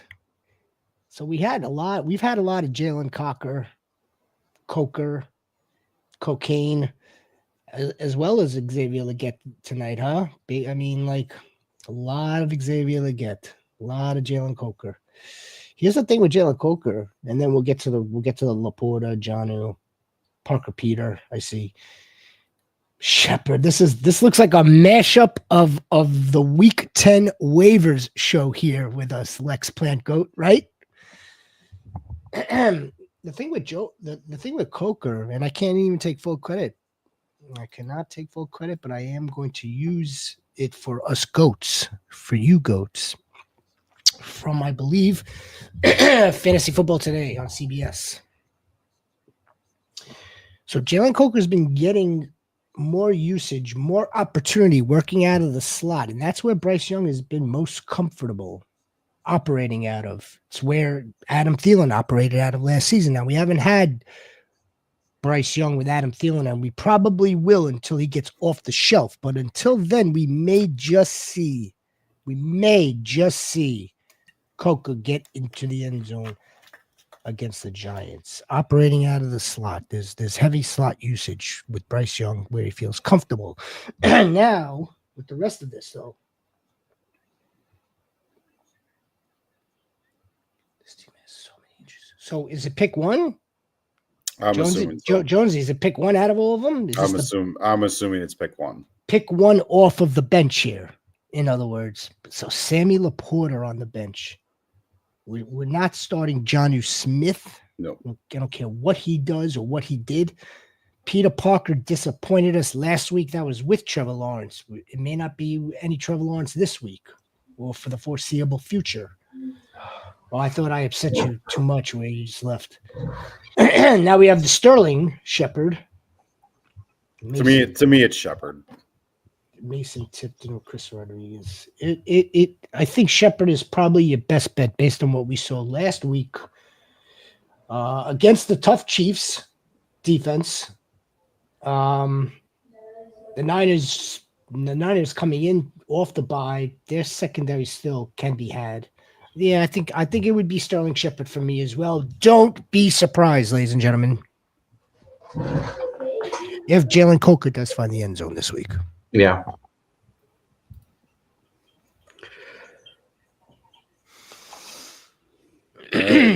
Ridley, Waddle, Jameson Williams. PPR. Well, Ridley not for sure. Ridley, no, for sure. We spoke a little bit earlier this week, or was it yesterday? That's how the days go over here. But yeah, my theory on Jalen Waddle, whether Tyreek plays or not, I think Jalen Waddle is going to see better days moving forward here. It's just as long as Tua could stay upright. I think he's going to see better days. He's still a very good wide receiver. This has just been a really, really lousy season where they missed their quarterback for 4 weeks. And with Tyreek Hill on the field, I mean, like, it's not like Tua's it's not like he's finding the cheetah in the end zone either. So it's, I mean, you would think, okay, like conventional wisdom or in the past, previous seasons, it was a Tyreek Hill show, but Jalen Waddle still got his. I think Jalen Waddle's in for better days. J-Mo, however, coming off of his little hiatus, wouldn't be the PPR play here. Again, we're talking a boom or bust. Big play. If that big play doesn't come in,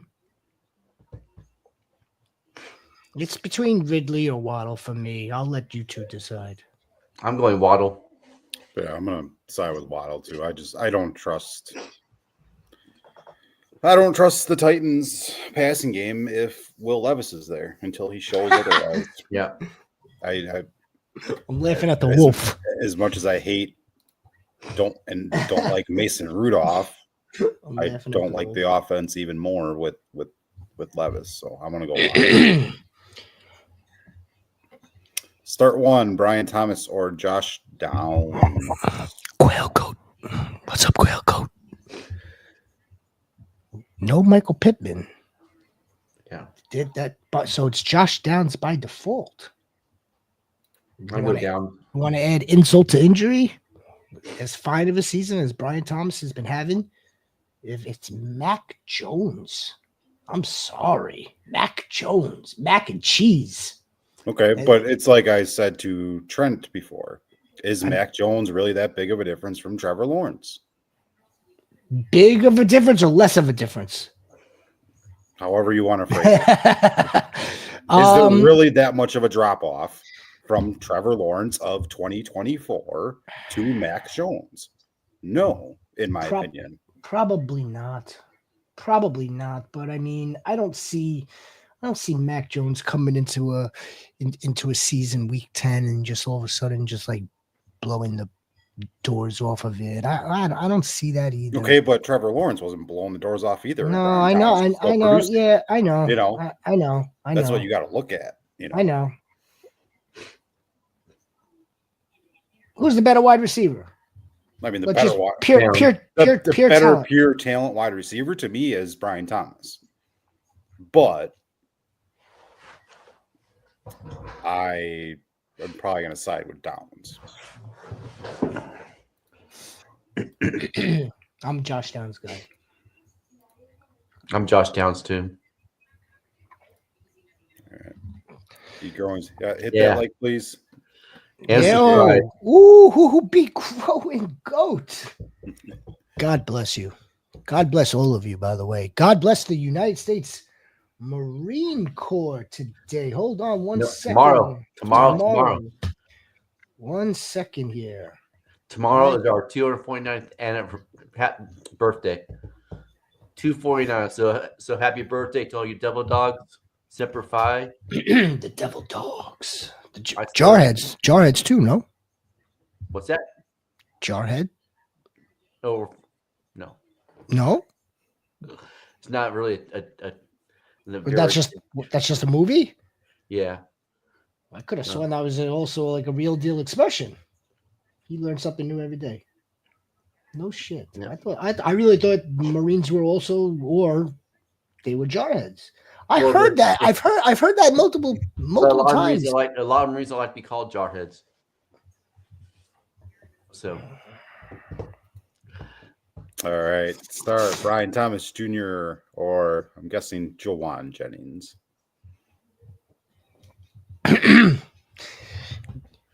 I say we just start calling him Japan. yeah. We could. Moving forward, his new name will be Japan Jennings. Moving forward, I think it's perfect. Well, I mean, he did correct himself. So Let's move it back. Let's move it back to Japan Jennings. I'm going to Brian Thomas in this scenario. I'm going Brian Thomas. In this scenario, I would lean a little bit for Brian Thomas Jr.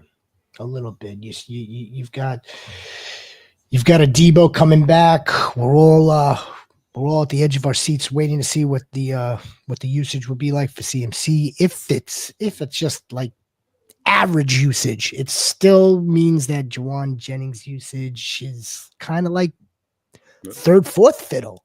Yeah. Because you've got Kittles, whatever other running back they want to throw in there that wants to take snaps. So I think you're in a better passing scenario. Would you rather pick up Trey Benson or I'd pick up Trey Benson? Much rather pick up Trey Benson. Here's the thing. Audric Estime could see his role increase. Sean Payton likes him.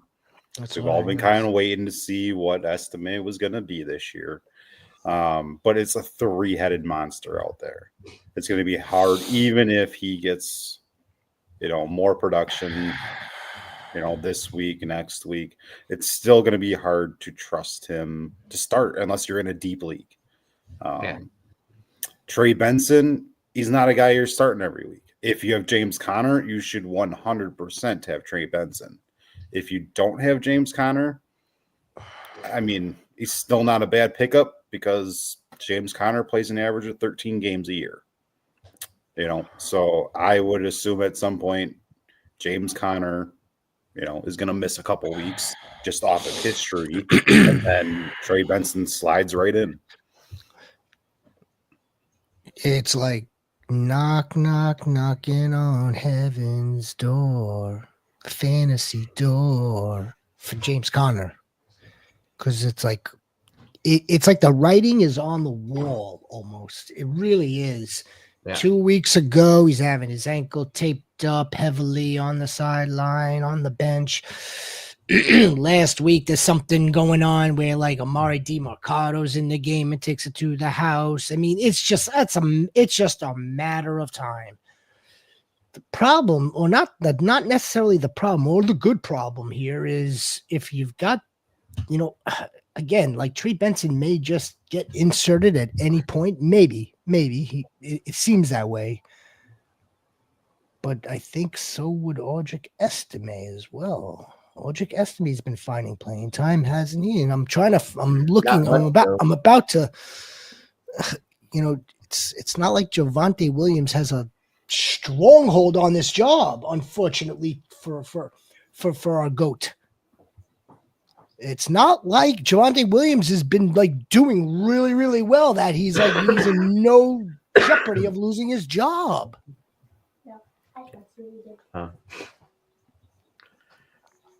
Is this a dynasty league though? If this is dynasty, I'm picking up Trey Benson for sure. If this was a dynasty question, I would love it. I would love it if this was a dynasty question. Where the hell is the game? Okay, so snap counts from last week. 4. Audric Estime over the past since week 6. 2 snaps, 6 snaps, 5 snaps, 7 snaps. I mean, he's at 23 total for the year. I mean, that's what Jaleel McLaughlin just had last week, and Javonte had 39 last week. I mean, so so to me, I mean, it's like I said, even if Estime, cuts into that, it's still a 3-headed monster. You're never gonna feel comfortable playing him. So I'd rather have the guy that I know that if there's an injury in front of him, he's getting. I mean, yeah, you have DeMarcado there, but I'm looking at. Hold on, this can't be right. I knew it wasn't right because it's on standard. So let's move it to PPR. Hold on a second. This is just that was sad in standard. So let me look at PPR. He's got 2. Javonte Williams has 2 top 12 finishes. 2 top 12 finishes out of a full 9 games. 9 games. He has not cracked 100 yards once. He has 2 touchdowns on the season. He is involved in the passing game, which is, I guess, is what's been kind of saving his ass. He is involved in the passing game still with a high of 5 receptions and a low of 1. 2 top 12 finishes, 1 finish of top 5. That was the 2 touchdown game. And then a top 12 finish. Other than that, it's terrible. 54, 25, 47, 32, 41.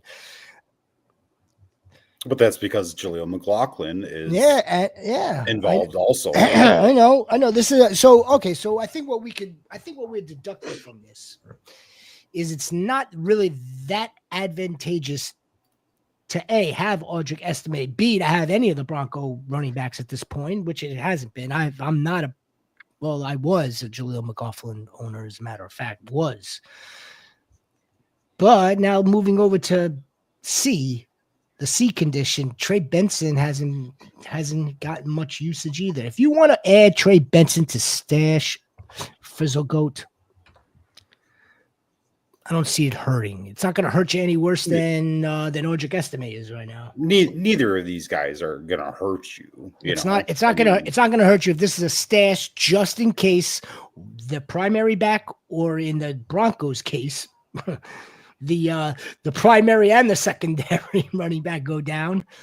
If Javonte Williams were to get hurt, or even Jaleel, Audric Estime is going to see more usage for sure. If James Conner happens to go down, that's where you can see a real big spike. Yep.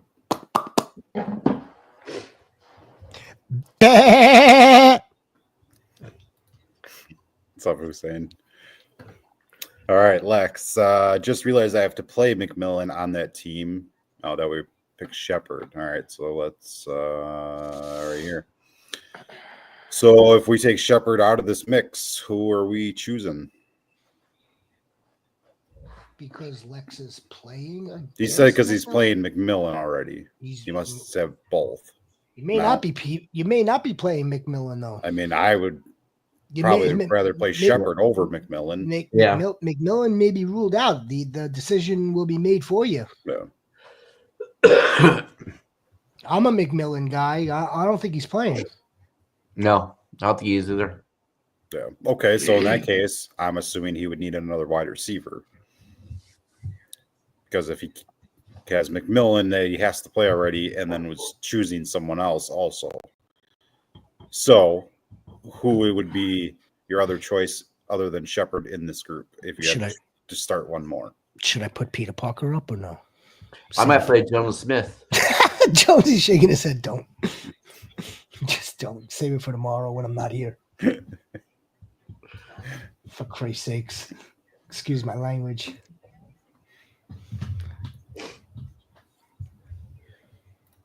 So is Peter Parker your Parker Washington your choice? It's not mine. It may be the Wolves. SoCal Wolves choice, but it's not going to be mine. Well, I mean, how are we not going to play Laporta here in that spot? And that's in that. I just think his upside's capped. You know, I mean, best case scenario, what's he get you 12? You know, which it might be best case scenario for all of these guys, but you know, I'm guessing this is a flex spot, and I don't necessarily like starting. So you playing so it's Jalen Coker then, right? If we agreed on Shepard, or at least 2 out of 3 agreed on Shepard before, and not Jalen Coker, but now it's not Shepard, then why don't we go into Jalen Coker here? Okay. Okay, let me explain the Jonas Smith. It's the fact that let me shush. I'm listening. It's the fact that the Rams cannot cover the middle of the field. Their inside linebacker Rosenblum cannot cover anybody worth a damn, and that's their biggest weakness. So if Smith is in the middle of the field or running routes, he can get fed. That's why I say Jonas Smith. Who's going to get fed? One of their other wide receivers. Okay, I mean, if Tyreek's out, I could see Jonnu getting an uptick. I still think I'm going to go Coker or even Mason Tipton before Jonnu, though, personally. Just because I don't really like. I mean, Laporta is okay if you want to be safe. I don't like putting tight ends in my flex spots. Never have, never will. I'm with that. I'm with that. I'm with that. All right, Quincy, Jaden Daniels or Jalen Hurts. Jalen Hurts popped up on the wire, the news wire, that is, with somewhat of an ankle issue, but as far as I know, has no injury designation. Yeah, I don't think he has an injury designation either. Playing the battered Cowboys in Dallas. I don't see how you sit Jalen Hurts. Quincy, man. Quincy goat. I thought we were gonna execute a trade here. Quincy. You've got your 3rd round QB2 and your 5th or 6th round, according to your information, in Rookie of the Year candidate Jaden Daniels. We are having, and I love having the conversation with you, Quincy, but we are having the conversation again. How are we going to sit Jalen Hurts? You can't. I mean, obviously you're gonna have this problem every week, and you're gonna be sitting there looking at the matchups and trying to play the better matchup, which always isn't going to play in your favor. Jaden Daniels 40, 50, 60 rushing yards throughout 4 quarters equals one of Jalen Hurts' tush pushes. And that's presuming that Jaden Daniels is getting your requisite 40, 50, 60, 70 rushing yards, which he pretty much kind of has been. But look at what matchup with Pittsburgh this week, though. Look at Jalen Hurts' look at what his scoring equity consists of: throwing to his receivers and taking it himself. Damn hard to sit. Yeah, I'm going Hurts. Damn hard to sit, my friend. Quincy, I wish you had it easier. I wish you could Trade one of them. See, Get I a would bunch take of pieces. I would take Jaden Daniels right now, Quincy, and upgrade your wide receiver choice here. So Jennings isn't even a thought in who you need to sit. Mooney's your choice here. He's been doing well. But take Jaden Daniels and try to get a better wide receiver piece, and then you don't have this question every week. You know why we're having this conversation, right? I mean, as far as why we're deciding between Mooney and Jennings, Jaden Daniels was drafted in the 6th round. Yeah, that's why. Yeah. In the sixth round, if it without barring no trades that have taken place, barring none of that, in the 6th round, we'd be talking about maybe Tank Dell right now. We'd be talking about one of those guys. And it's not like Quincy didn't do anything wrong, because now look at what you got. These 2 huge assets. But you have to move one of them. Have to. And maybe has to. It depends when his trade deadline is. Maybe the trade deadline is passed. Well, that's a different story. Otherwise, or it could be this week or next week. Most of my leagues are through next week and they're done. It's usually 11, right? It's 11. If that's the case, and again, we'll deal with it on a matchup basis, Quincy. We'll deal with it, and we're gonna get you across the finish line. That's all. Yeah. It's gonna suck when, like, okay, Jaden Daniels has a 25-point game and Jalen Hurts has a 27-point game, and it's like they're so damn close together where we could be getting those points from another position. Yep. All right, so are you guys in agreement with me, or what are you thinking here with Mooney versus Jenny? No, I'm agreeing with you with Mooney, but I'm not agreeing with the trading Jaden Daniels, though. Are you trading Jalen Hurts? No, I'm not trading either one of them. Okay. You trade them, right? Who's your second quarterback if Hurts gets hurt? At least if Hurts gets out. Whoever's on the waiver wire. Yeah, whoever the best quarterback is up top there. Like it might be Drake freaking May. Okay, here's the thing. You're not trading Justin Herbert, Jaden Daniels to go get Juwan Jennings. You're trading Jaden Daniels to go get a boatload. Well, then maybe depends what he's getting. Yeah, I mean, you're not trading away for nothing and just getting rid of them. No. I mean, you need something in with good value in return. I mean, you're not trading them for JSN or I'm trying to get maybe Mike Evans or something. That would probably be the bottom of what I'd be looking at. I'm not going to just give him away for free, but I would be looking at moving him if I could. SoCal. Watch Peter Parker have that second unit rapport with Mac Daddy. He could. Mac Daddy. But I'm not trusting it. He's laughing at him. He's laughing at it too. I know. I mean, it's a real thing. I mean, when guys practice together, that's where they develop their connections and their relationships, and it's a viable thought. I mean, but I'm still not into it. Would you drop Tyler Algier for Ray Davis? That's another close one.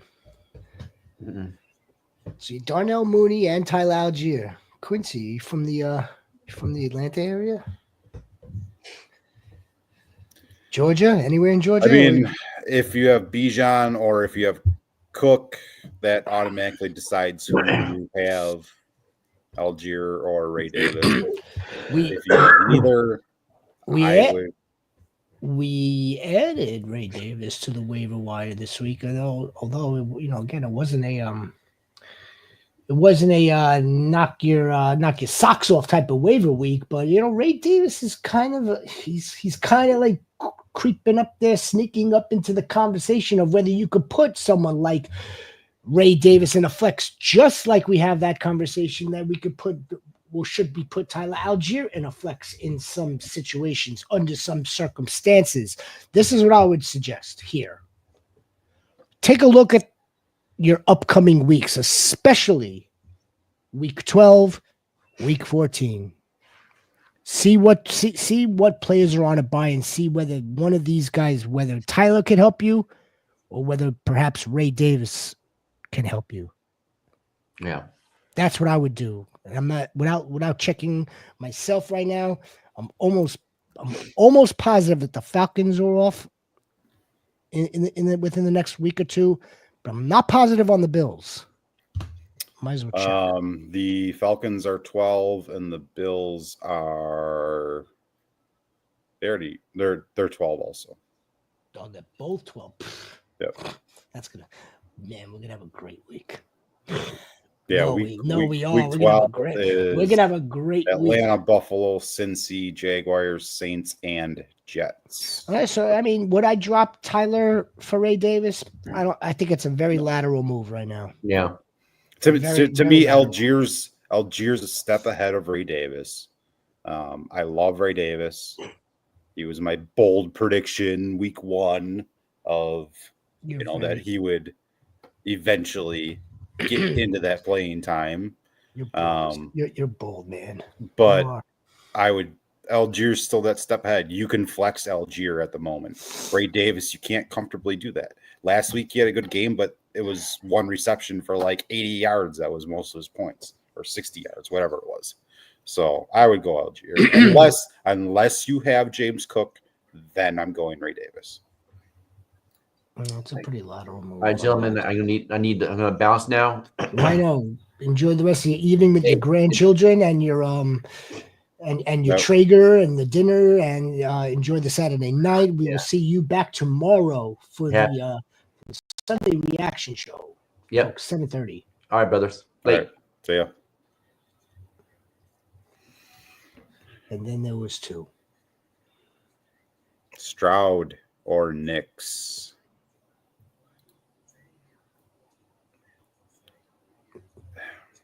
I mean, I gotta go Stroud. I can't. I'm not on that Knicks train yet as a starter every week, especially not against Kansas City. Yeah, I think you could comfortably start Stroud, especially if Nico's back. If you, I was getting there. I think you could comfortably start Stroud if you're okay with, under 20 points out of the position. I don't think you're going to get that from Bo Nix. So if you're okay with that out of Stroud right now, even with Nico, it could actually exceed that. Now we're talking like, some 2023 CJ Stroud on occasion, but it hasn't been that way this season. But again, a lot of that's been because Nico's been out. So I would go with CJ Stroud here. He's not the injured one. Yeah, Bo Nix against the Chiefs in Kansas City is a tall order. Tall order for a rookie quarterback. Agreed. Jim, we got Waddle or Amari Cooper if he plays. It's Amari. If Amari plays, wide receiver 1 on the Bills. To me, it's Amari. If he plays, it's Amari Cooper. Yeah. But honestly, right now, I don't have a good feel on if Amari's going to play or not, because I didn't think he would be out last weekend. Well, you'll know that though, Jim. You'll know that. Yeah. You'll know that before the 1:00 kickoff. So if Amari's good to go, feel good inserting him. Well, yeah. I mean, again, we're to a degree bullish on Jalen Waddle this week based on circumstances. When he fell into the end zone last week, Cheetah might be out this week. Playing a Rams secondary that is susceptible. Yeah, but even if Tyreek is out, I still like Amari going against the Colts more than I like Waddle, even if Tyreek Hill is out. So Yeah, it has not been that type of season for the Dolphins, and even it's not. It hasn't been. So to expect some sort of massive game out of Jalen Waddle is fool's gold. He may score, he may get you a handful of catches, and it'll be a good game. I think Amari Cooper against the Colts could do just as good, if not better. all right, Paul playing the team with Burrow and Chase. Ouch. I need nothing but upside. Should I start Mooney over Devontae Adams for upside? The upside play would be Devontae Adams, I would think. Even in a room with Garrett Wilson. Well, I mean, you can flip that around, and it could very easily be Devontae Adams week. I don't see Darnell Mooney being able to get you that type of production. I mean, I love Mooney this week. I like him too. Going against Devontae as the other choice, I have to choose Devontae. I like him too. To me, Devontae with Aaron Rodgers has more upside than almost everyone. Yeah. There are very few. I mean, Burrow and Chase I would put over Devontae and Aaron Rodgers, but there's not many I would choose otherwise. You know, so I'm going Devontae here. Oh, whoo-hoo! Against at least to pick the right week, right? Yeah, started Henry, need upside. Darnold, like him this week. Barkley, Cup, McLaurin, Kamara, Taysom Hill. Bench options: Goff, Pickens, Brian Thomas Jr., Ridley.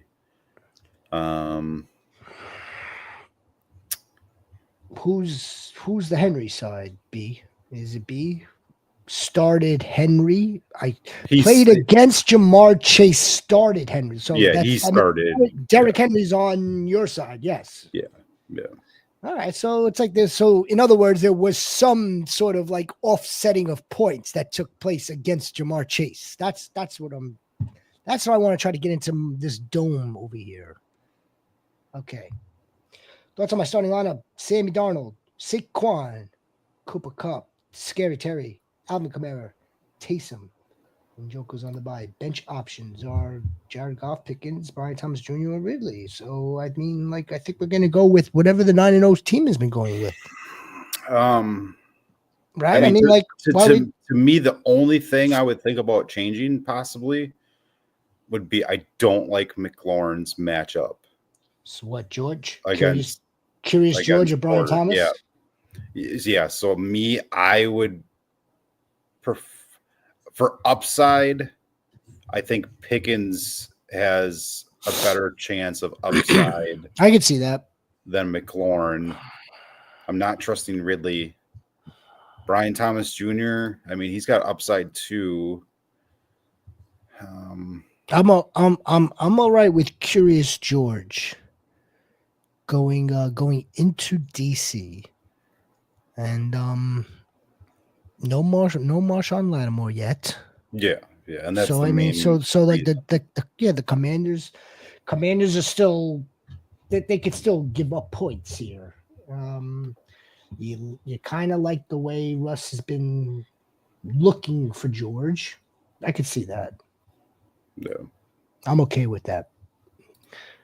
Look, 9-0.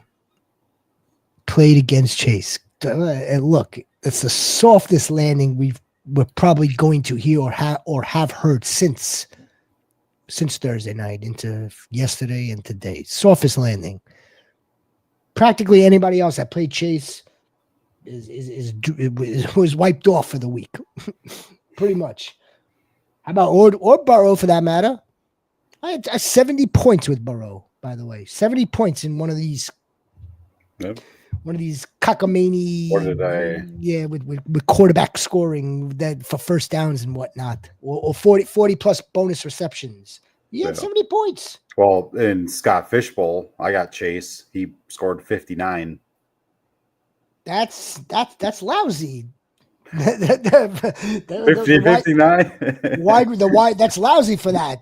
But and it goes to show you that the wide receivers weren't valued that high. Yeah. The tight ends were, your running back was or is, I should say, the rushing quarterback is supposed to be. Yeah. Paul, 3-6. Well, I'll tell you what, Paul, if you're still here, I mean, we're here to help. We got 5 weeks on average until playoffs for some leagues. So depending on where that bottom of the playoff, line is, there's still time. So we're here to help if you want it. You're still a mother effing goat. So I don't care if there's a 3 there or a 9. You just got to get into the playoffs. You don't need to be first. You're all here. You're goats. We're going to play like goats. Rest of season, what are you doing? Chiefs. Yeah, I mean, top of my head, I would maybe side 49ers, but all right. Well, I would have to look at it more in depth, honestly. All right, so we'll give B growing that exercise.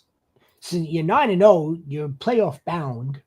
Take a look at the Niners week 15, week 16, week 17. Take a look at the Chiefs week 15, week 16, week 17. However you see that slicing up for you, there's the decision for you. Very, very, very, very easy. Take a little bit of work into taking a look at the schedules, but that's not difficult work.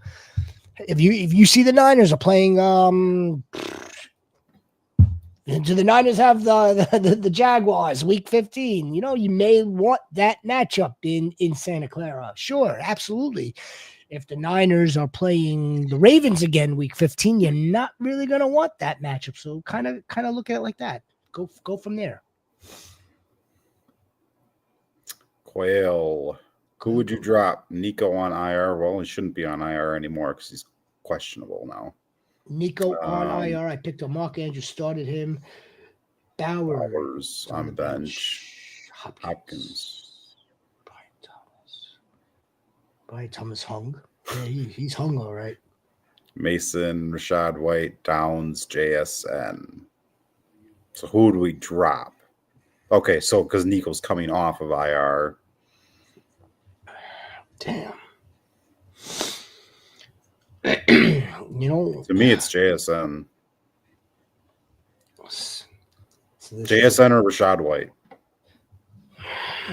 To drop?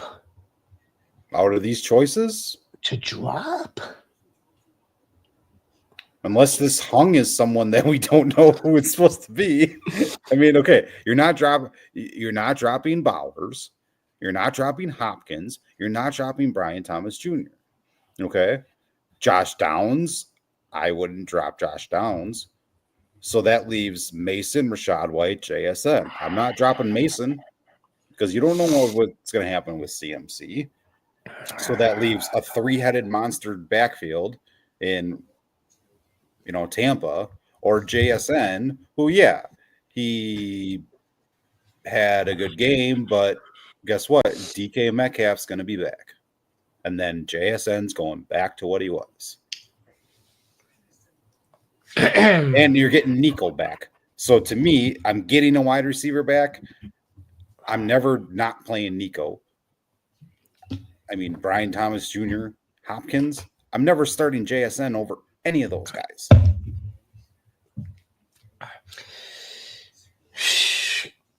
Here, I mean, this is another one of these situations where I think Quail, I think you're gonna have to try to move one of these guys. Yeah, I don't want to drop any of these but he would for have free. He would have to move 2 of them. Yeah, you have to take 2. Yeah. And send off to receive. But that's a tough. I mean, unless you're doing a Brian Thomas and a JSN to upgrade from a Brian Thomas to a, Look, because no one's going to want a JSN and a Rashad White and give you anything of value. I mean, find the CMC owner, unless you are the CMC owner, and see if you could maybe take Mason and, pair him with a JSN and try to get something good in return. So it's a tough spot, and because Nico on the IR, depending on this platform, you're not going to be able to make a move or insert anybody until Nico comes off that IR spot. So you got to get Nico out of the IR to make the move altogether. He might not even be able to make a trade with Nico on the IR, so it might not even matter. You might just have to drop someone outright. Picked up Andrews, as in, so Mark Andrews was available. If Mark Andrews was available to be had for free, again, you might. Why are we holding Bowers then? Why would we hold? Why would we hold 2 tight ends? I'm not dropping Brock Bowers. Why? You've got Mark Andrews. Why would we need 2 now? So therefore, he could keep the wide receivers that he has. You could keep the running backs. You keep Mason. Because to me, Brock stashed. Bowers is almost the tight end 1 almost every single week with upside. I mean, I love Andrews. I have Andrews in multiple leagues, and he's been a starter for me since day 1. But you see my rationalization, right? But okay. But here, look at this. Who would you rather start on a random week? Brock Bowers, who is almost more like a semi-wide receiver, or JSN with a healthy DK Metcalf and Tyler Lockett still looming around. I'm going to go Bowers over JSN in that case every single time. If you're going to present it that way, then it would be Bowers. Yeah. So I'm not dropping Bowers based on his situation and that environment. Yeah. However,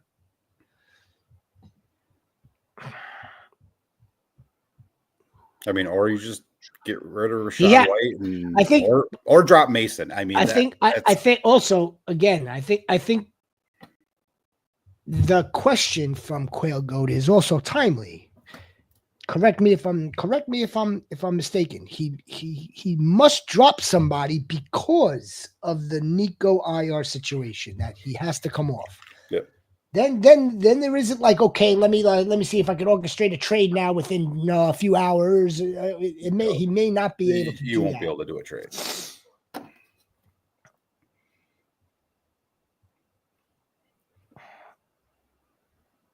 If it was my team, it would be either Bowers because he's on the bye, or it would probably be Hung.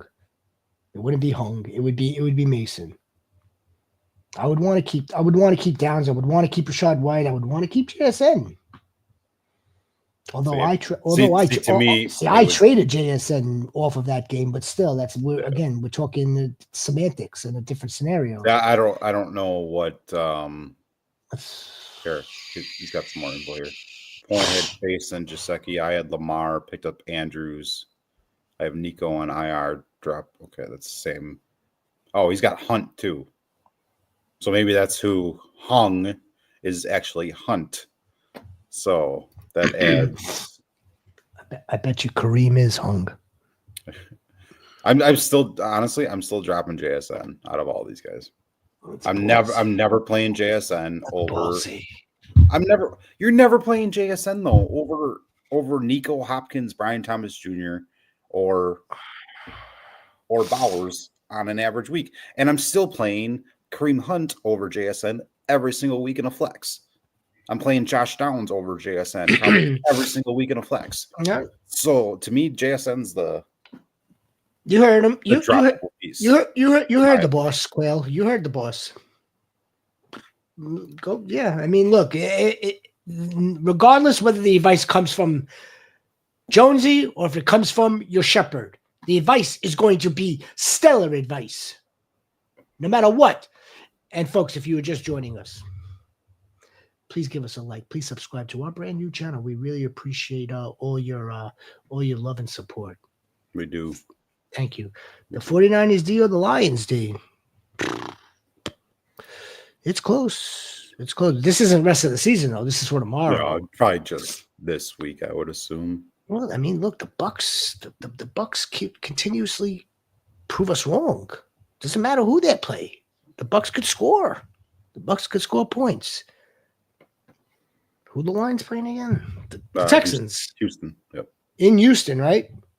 Yes, I believe so. Yep. The indoor cats. It's the Sunday night game. It's the indoor cats. I would roll. I think the Bucks don't seem to have a problem scoring right now. They didn't have a problem scoring in Arrowhead. I don't think they're gonna have a problem scoring in San Francisco.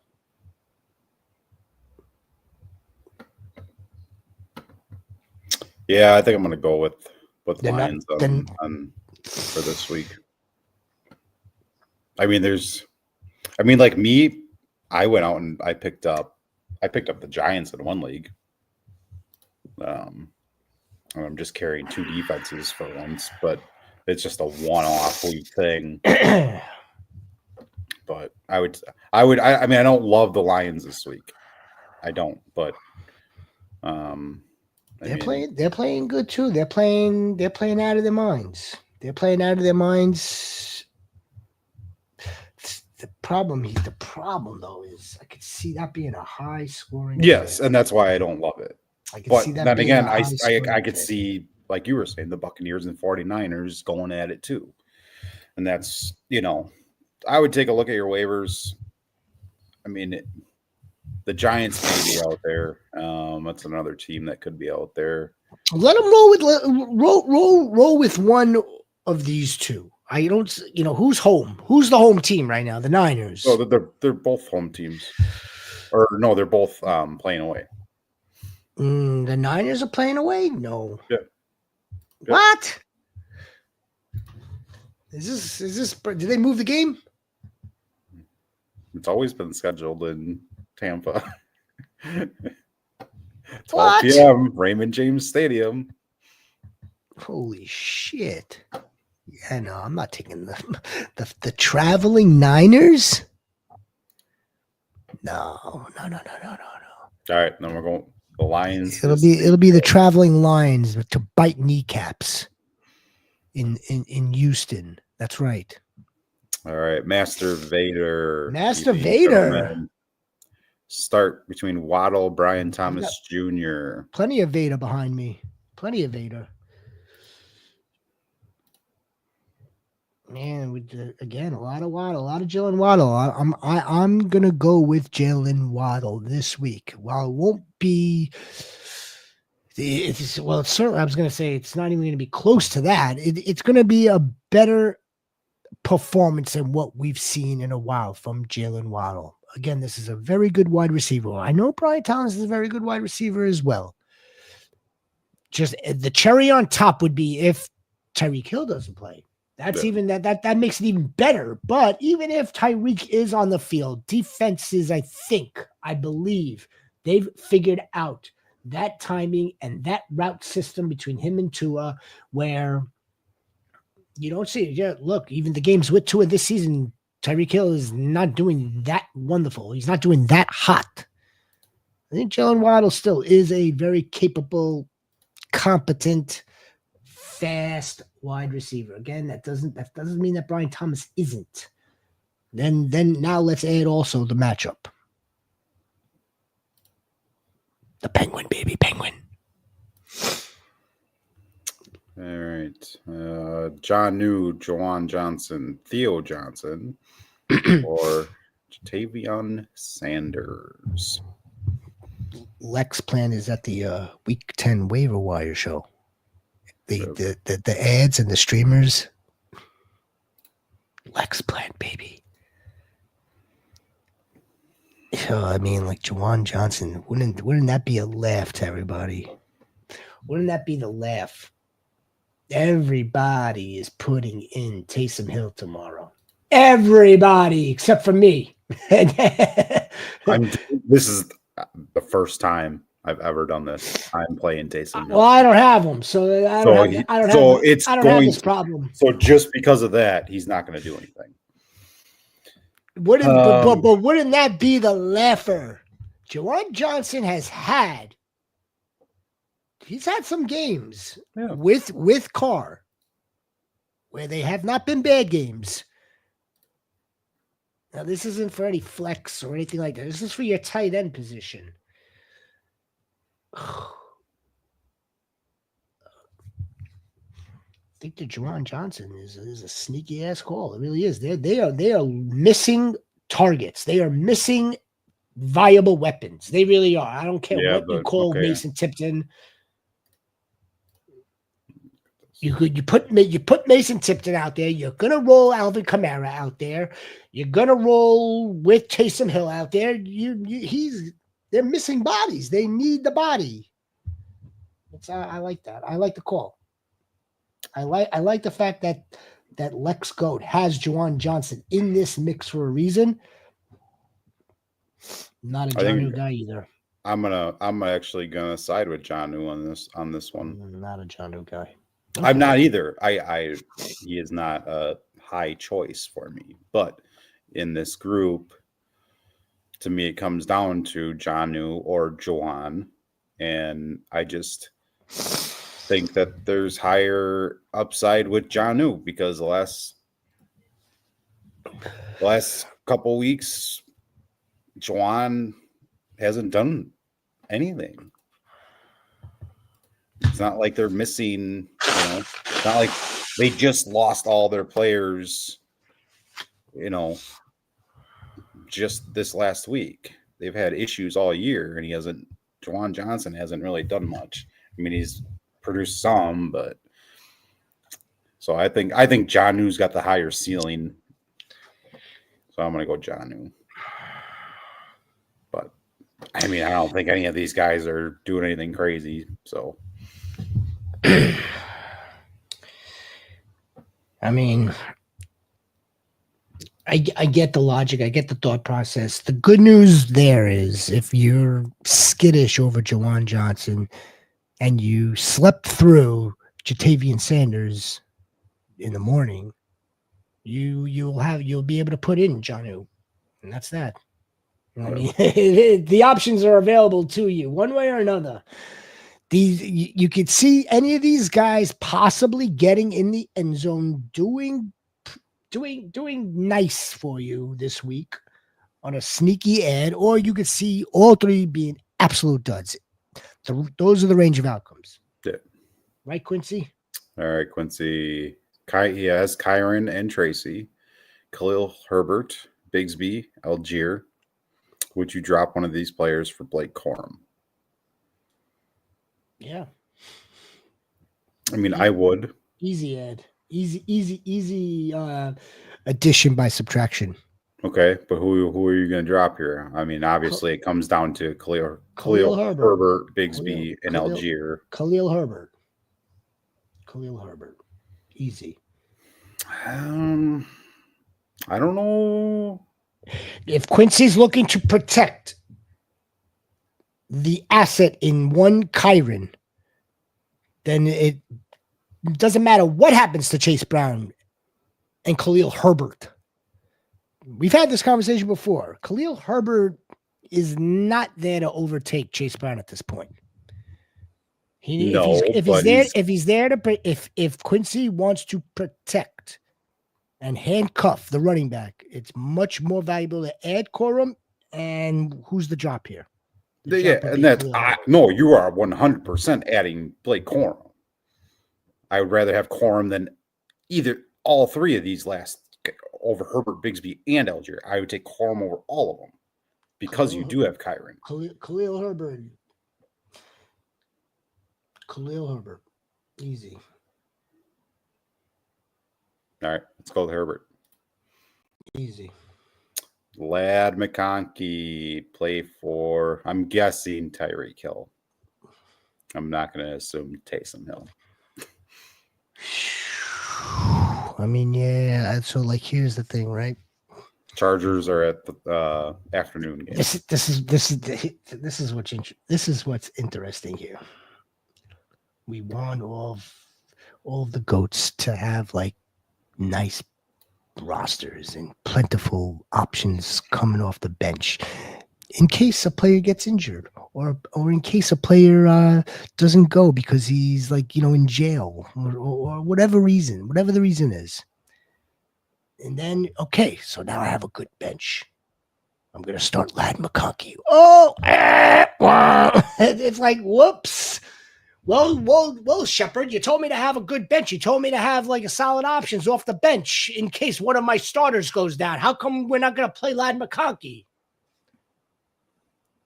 Do you understand what I'm trying? You understand what I'm trying to say, right? Like, yeah. Are we really going to tell him to play Lad McConkey? What if Tyreek Hill happens to play? Yeah, it's the same as all the other situations that we've had already. Dealing with Tyreek Hill. Or Waddle, the good thing is Lad doesn't play until the afternoon. So, you have until Lad doesn't play until the afternoon. The Dolphins don't play until Monday. I know, but at least it's not the morning game or, the noon 1:00 game, however you want to say it, wherever you live at, so it gives them a few more hours of news hopefully coming out that says if Tyreek's going to play or not. The Chargers are home. The Chargers are playing the Titans, although the Titans could be a little stingy. Could be. If he does not play Lad McConkey, holds out for Tyreek Hill. Tyreek Hill does not play. I hope you have another option. That's the problem, and there aren't that many options in most leagues for this game because that's the only thing. Yeah, I mean, you're probably going to be stuck with a Jonnu Smith or Malik Washington or something like that because all the Rams guys are probably picked up. So you're not really getting anything there. I mean, you have to have a good backup plan if you're going to sweat it out. Yeah, so BC, I mean, like you could look at it that way, you could roll with it that way, or you could say, okay, fine, look at like the rest of my team. I see who I'm playing on paper. I'm projected to win, even if I do put in Lad. It should not hurt me. You could look at it that way. If you can reconcile it that way, by all means, the safe play, go ahead with Lad McConkey. The other thing is, though, it's rare, I should say, that Tyreek Cheetah Hill misses a game. He winds up not practicing all week with this or that, that, and this, and he winds up playing. I mean, look at Tony Pollard. He hasn't practiced, and so there's the other element to it. Like, yes, it is a roll of the dice because of the way it's working out in the schedule. If you could reconcile the fact that if you put in Lad McConkey at his very best, highest ceiling of a performance, or no, I shouldn't. I'm sorry. In his worst absolute performance, I could still etch it out. By all means, go with the safer option with Lad McConkey. I mean, one, have a backup plan. And two, have the backup plan. The good part is with Lad being in the later game, maybe your opponent has a lot of early games.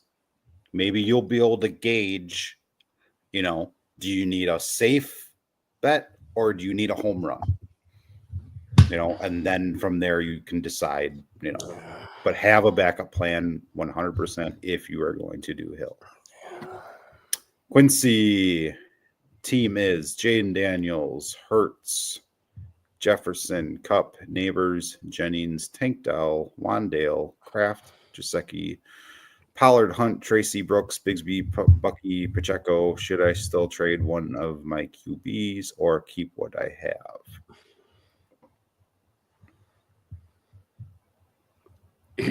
I mean, it really just goes back to we're going to have to choose between one of the two each week because they're both going to be they're both starting quarterbacks in fantasy. That's all. Did these two teams have their buys? The Eagles did, right? Eagles did. The Commanders have not. They are week 14. Well, that might help the answer out a little bit. Another reason too, Quincy, yeah. That there's a little bit more adding to the I mean, here's the thing. soup. He is wide receivers, he's Jefferson, Cup, Neighbors. Solid. Running backs, he's got Pollard, who's okay, Hunt, and he has Pacheco still that hopefully doesn't become a mess. Hold on a second. You just read off his roster. You went from the wide receivers to Pollard to Hunt, and you completely skipped right over the league winner. I go to the most important things first. Gee, holy! So you got Pollard smokes. So I mean, could you upgrade your running backs? Yes. I bet you could take Tyrone and Kareem and flip that for like a Kyren, flip that for a King Henry. Dare I say that? Maybe for I was gonna say Saquon, but you already have Hurts. I bet you could take two and tier up to one of the, tier 1 caliber running backs that we have right now. Would you put Kyren in that category right now? I think I would. No. Where would it cut off? Would it cut off with JT? Where I wouldn't want to. I don't think I would give Kareem Hunt and Tyrone Tracy for JT. Maybe I would actually. I don't know if I'd do that. Because Kareem Hunt might become a little expendable, and he's got Pacheco. Well, he's got Pacheco, so I mean, it's good to have both, but at some point, I mean, it's just a 1-for-1 swap. So he's got Pollard, whoever's in Kansas City, and Tracy.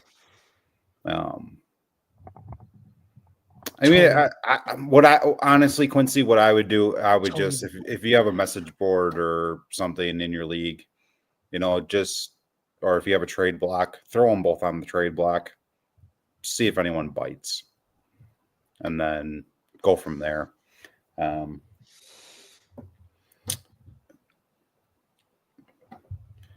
Mike Williams or Noah Brown this week? Oof.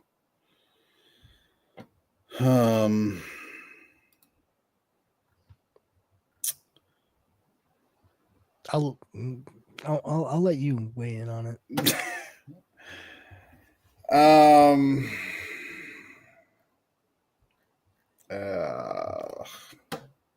It's not very forgiving.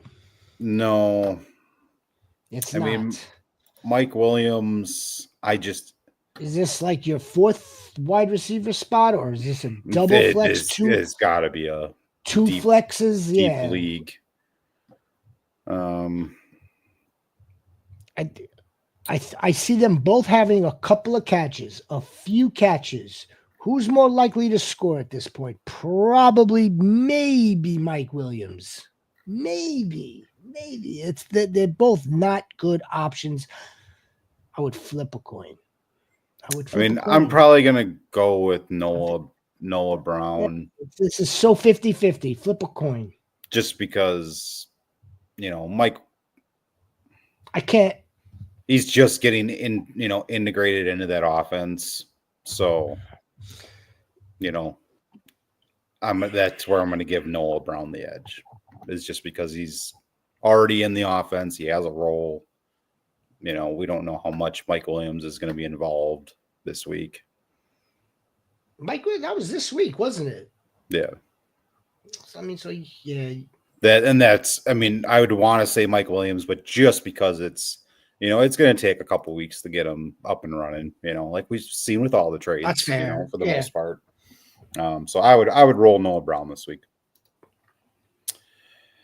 Trade Cooper Kupp and James Conner for Saquon Barkley. Other wide receivers are Jamar Chase, Amon-Ra, Terry McLaurin. RBs are Derrick Henry, Chase Brown, Brian Robinson Jr. You're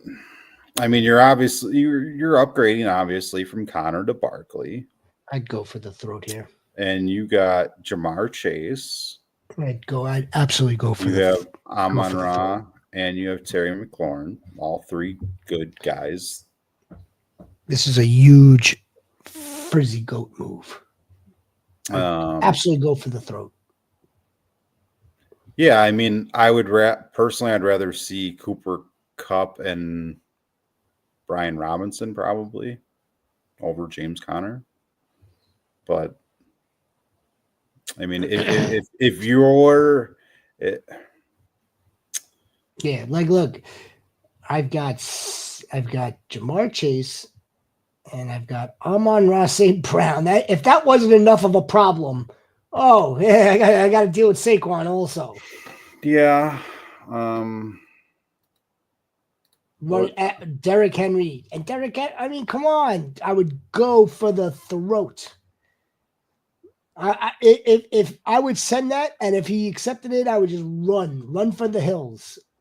No trade waiting period. Okay. Let's see here. Cooper Kupp points per game, PPR averaging 19.3. Saquon Barkley 22.1. So you're getting 3 points a game going from Kupp to Barkley. And you're giving up James Conner for that. That's the only reason I'm hesitant about that. I'm not.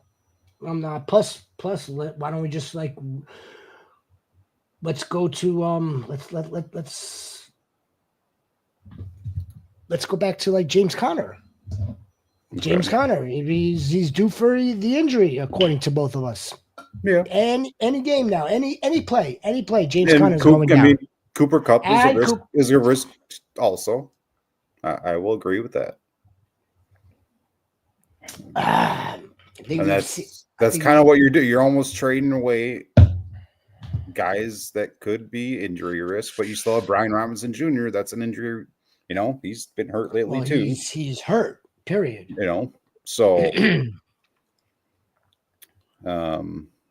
I bet you Frizzy's perhaps a little. I don't know if the word concerned is right, but I bet you he might be thinking how is Derrick Henry gonna maybe break down come week 15 just when I need him the most? At age 30, how much more could you get out of Derrick Henry at this point? So that's why I would, to get another RB of that caliber, that player, this system. It's no brainer to me. Yeah. I'm not going to say don't do it, but I'm not 100% in on it like Sieg is. But I can understand why you would do it. Troll. Tyreek questionable. Would you hold out or pivot to Mostert if he's out, or just play Mooney or D-Hop tomorrow? Well, I'm not going to pivot to Mostert.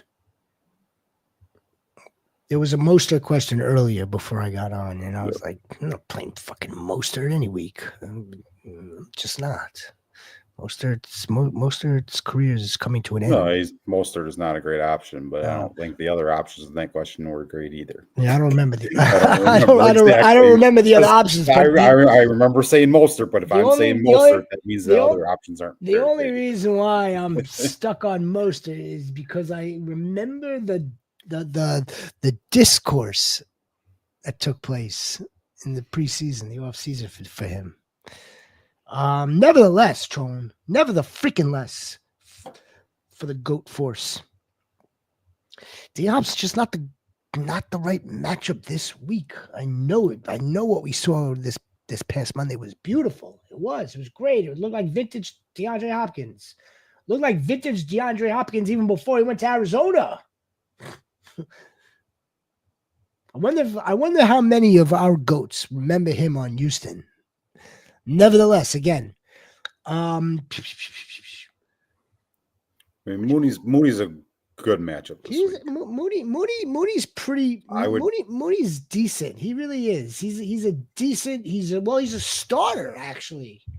Yeah, I would feel okay playing Mooney. The reason why we get so much Darnell Mooney, again, it's because of where he was drafted. If you drafted Darnell Mooney that late and you still held on to him, or if you picked Darnell Mooney up early in this season off of waivers, and now you've just have him on your bench, or you've been doing both, like you've been starting him, sitting him, starting him. This is a viable wide receiver to start on a regular basis at this point. It really is. It really is.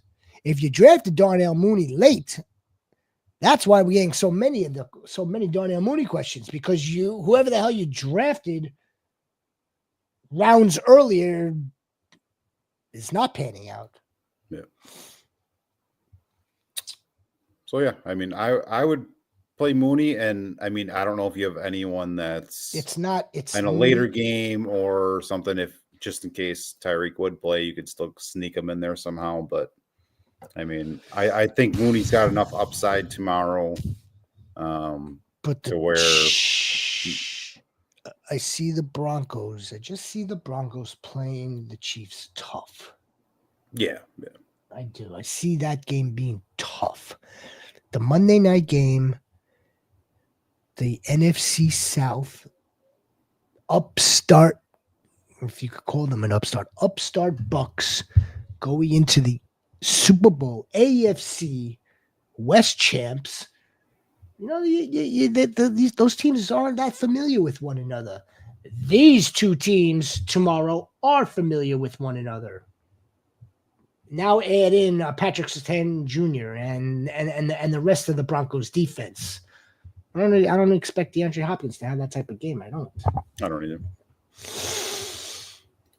Tron, get back to us tomorrow night. No. You're welcome, Quail Man. Hell yeah, Quail Man. Jennings, Waddle, Kelsey, Odunze need two. Our first Odunze. Look at that. It's not Juwan Jennings. It's going to be Kelsey, I think, is a must. This must be is this a flex question? Yeah, but it has to be a flex technically question. Kelsey, I mean, depending on who his other tight end is, should be his tight end. Are we recommending Kelsey because we're not recommending DeAndre Hopkins, or that logic doesn't fly? I'm not recommending DeAndre Hopkins because of Patrick Surtain. That's the only reason I'm not recommending DeAndre Hopkins. Patrick Surtain cannot cover both of them.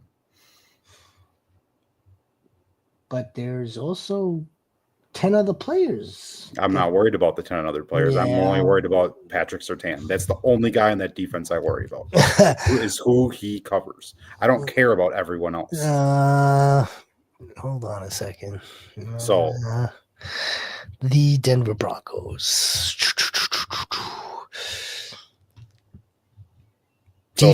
Defensive yards allowed. They allow 295 yards and 17 touchdowns. That's as a defense, a whole. Now versus the pass.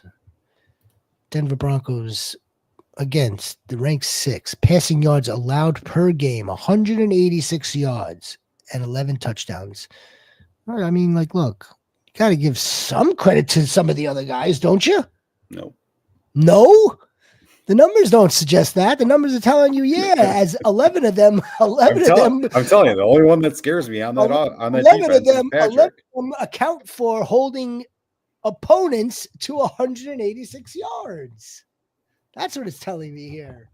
Yeah, there is one Pro Bowler on that unit, on that defense. Yeah, and that's why it's 186 yards, because he holds them to like nothing probably, and then everyone else gives up the 186.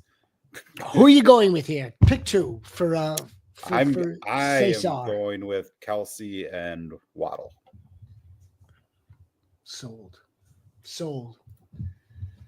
Sea Dog, Leggett, Jawan Jennings. Leger. Yep. Going to Xavier Leggett. Leger. Be growing. Last one. Taysom Hill or Cole Kmet? Taysom. I liked the Jawan Johnson call, but that wasn't from B Goat. But we have been it's a Taysom Hill week. It smells like Taysom Hill one way or another way. No. And that's Taysom Hill. What did he end up with last week? I know because we were 14. His touchdown was on the okay, he had 16 last week. His touchdown was like the Wildcat. Because we were saying that last week too. It felt like a Taysom Hill week, and I mean it does again. I mean, all signs point to it. It's not like this Fugazi is like running routes and catching bombs. No, he gets it in on the 5-yard line in a Wildcat. No. That's what everybody loves. CJ Stroud or Russell Wilson? CJ. Oh, we're due for a Russell letdown. Yeah, I mean, I don't think I can start Russell over CJ yet. We're due for a Russell letdown, and even if that letdown isn't going to be like that catastrophic either, it's just like he'll throw one touchdown, have like 216, 230 yards and a touchdown. I mean, like that's not like mixing a bad game out of the Steelers or Russell Wilson. It just means that he's not throwing 3 touchdowns a game, people. He's not. Pick 2, one for my running back and one for my flex. James Cook, Tyrone, Nico, Debo, Darnell Mooney. I have Jefferson and Wilson, guessing Garrett Wilson, in my wide receivers. Thank you. Well, Nico obviously is a start if he plays. I mean, so that would have to be the flex. I mean, I find it hard to sit Debo Samuel. That's so it's Debo in the flex. That's right. It would be that. I would almost sit Garrett Wilson and start if Nico plays and have Jefferson, Nico, Debo. This again, it's one of these situations where like, okay, not only is the dude coming off of a 4-game absence, but the dude's also playing Sunday Night Football. Well, I mean, like you have very viable options here for your flex. That would be Debo Samuel, the safe play. And now it's a matter of picking one for the RB. Are you going with Cook or Tyrone?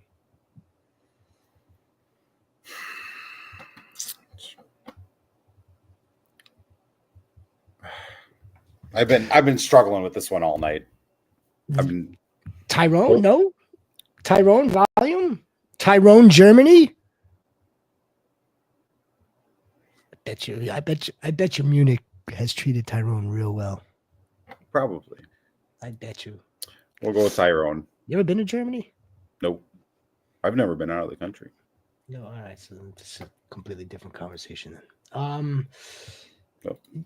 Yeah, I mean, look, as much as we love freaking James, as much as we do love James, and as much as James could wind up catching one, rushing in one, we could also see Josh Allen rushing too. I mean, Tyrone is just—he's playing the Panthers for Christ's, for Pete's sake, for goat's sake, he's playing the Panthers, man. All right, so Tyrone, Debo Samuel's your safe play, and keep tabs on Nico. Yeah, no, yeah. Look, if the best thing that could happen, right? The best thing is Nico gets through a solid game. You've gotten requisite points out of Debo Samuel along with your other wide receivers. You're in cruise control. Where whatever Nico does on Sunday Night Football isn't gonna, harm you or do anything negative. That's all. The safe play, the safe move is playing Debo there. As much as we want to do Nico, as much. Start 2 QBs: Mahomes, Tua, Drake May. Mahomes, Tua. Pretty easy. Everybody loves Drake May now, though. Giants defense, Panthers. Oh, Giants defense or Lions defense? I'm going Giants defense. Giants versus Panthers. One of the best starts of the week. I guess I could go along with that. It's one of the, it's an international game. I mean, I don't know. Because we've seen it both ways. We've seen the defense is really playing up to it, playing strong. Then we've also seen the opposite. We've seen them like there is no defense. So it goes both ways. It really does. Let's hope one. The good way. Cade Otton, Brian Thomas, or Ladd McConkey. Or, I don't know if this is the same team, because now he's saying trade Otton for Montgomery. I would trade Cade Otton for Montgomery. Cade Otton's days are numbered until Mike Evans comes back. Once Mike Evans comes back. Anytime you could trade somebody that you picked up off of waivers, it's a good day. Especially for David Montgomery, who scores it's a good day. 16 points a game on average. I mean, I'm doing that every day of the week. Hey. So, I mean, if you are doing that and that's the same team, I mean, Montgomery would be my choice in this group. But if this is a different team, find it hard to sit on if this is a different team, or if you can't do that trade in time or something. Crap.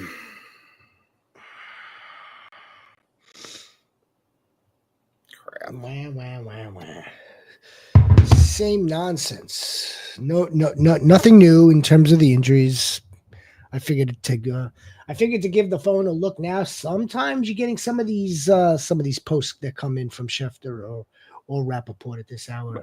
Nothing right now, but if we get anything, we definitely share them with the goats. By the way, goats, if you're new to this channel, please like this stream. Please subscribe. We really appreciate every single one of you for being here, for being with us this season, for continuing with us on the journey moving forward. We really do appreciate it. Plenty more content to come.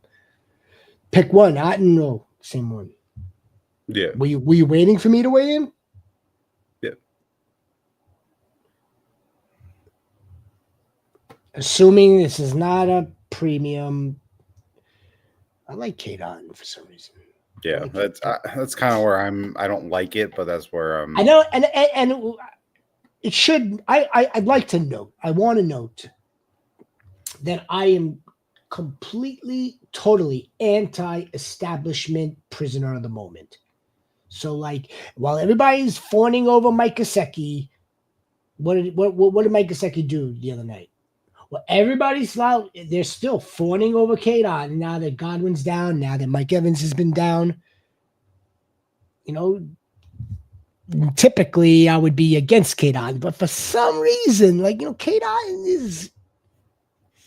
Yeah, until Mike Evans is back, Kadon's I was different story. I was going to say that we may be seeing the dawning of a new era for Kadon as well. I think that he may be looked at as too much of a weapon. Mike Evans is on the 17th hole right now, if not the 18th hole. Kadon's young. Chris Godwin continuously gets hurt. Well, Mike Evans is no spring chicken and gets banged up here and there too. We may be seeing the dawning of a new era in the way they approach this passing attack with Kadon. Just a theory, just a hypothesis. Am I plugged into the Bucks? No. Just my theory. Next. Kadon. Let's go with Kadon. Okay. And that was the trade, yes. Half PPR, start Laporta or Hawkinson.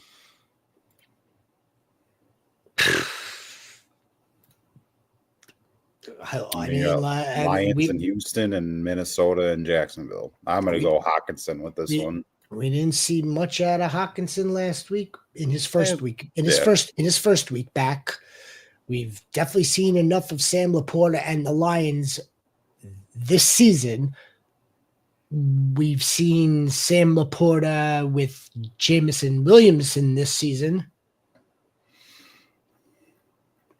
I can understand why Nicholas would have to ask us this, though. I really do understand it because, like, okay, well, on one hand, you have, like, Sam Laporta, Sammy Ballgame. On the other hand, you've got TJ Hawkinson, who is a brand within himself. You want to take a look at consensus? See what they have to say? Sure. I mean, I'm going Hawkinson no matter what consensus says. Let's see what let's see what consensus has to say. Consensus is going to tell us that it's I can't even find these guys. You have to scroll down. Can't you just sort by tight end? TJ, I'm on tight end. George Kittle, Travis Kelce, Kadon, McBride, Ingram, Taysom, Dalton Kincaid, Mike Gesicki, who played, Andrews, Kyle Pitts, TJ Hawkinson is your tight end 11, folks. Sam Laporta is your tight end 13. Go with TJ Hawkinson. Nicholas, you guys like Leggett this week, full PPR. And I kind of like Leggett every week. He's, he's he's a touchdown threat every week.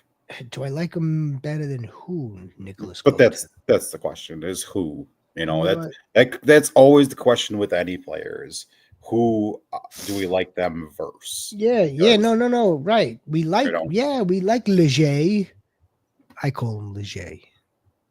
We like him, but do I like him more than I like Jalen Coker? I don't know about that. I don't like any of them. But do I like Leggett over, say, like, I don't know. Here, are you playing Leggett over Darnell Mooney? No. Are you playing Leggett over? Do I like Leggett over Noah Brown or Mike Williams? Yes. Yes. Yeah. Do I like him over Demarcus Robinson? Yes, I do. Do I like him over Ray McLeod? Yes, I do. Ray could be sneaky this week. Come on. Sniper's not on the show right now. I can tell you that.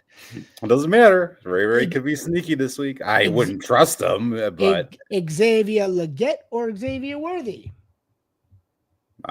Leggett. Because I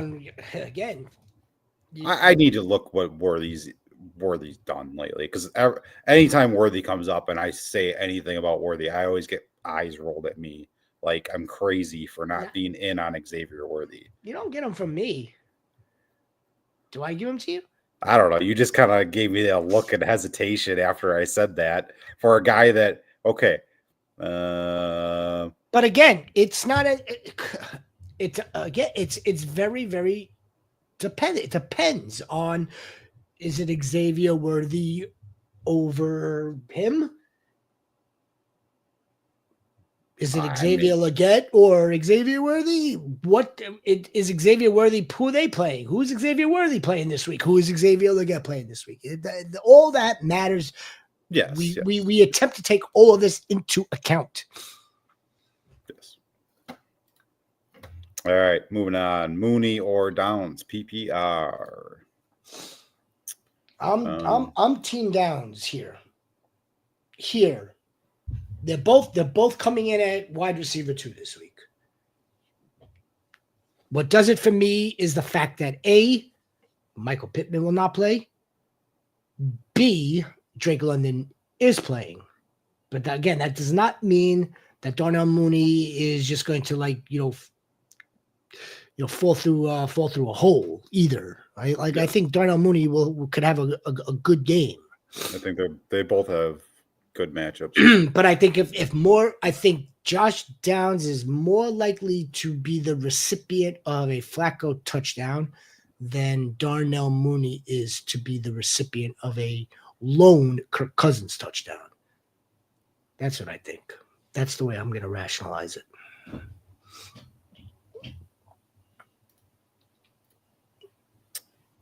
Adam, good name. Kyler or Daniel Jones this week. Kyler's been my main QB, but the matchup is tough. And Daniel, I'm not hyped for, but has a great matchup. Daniel.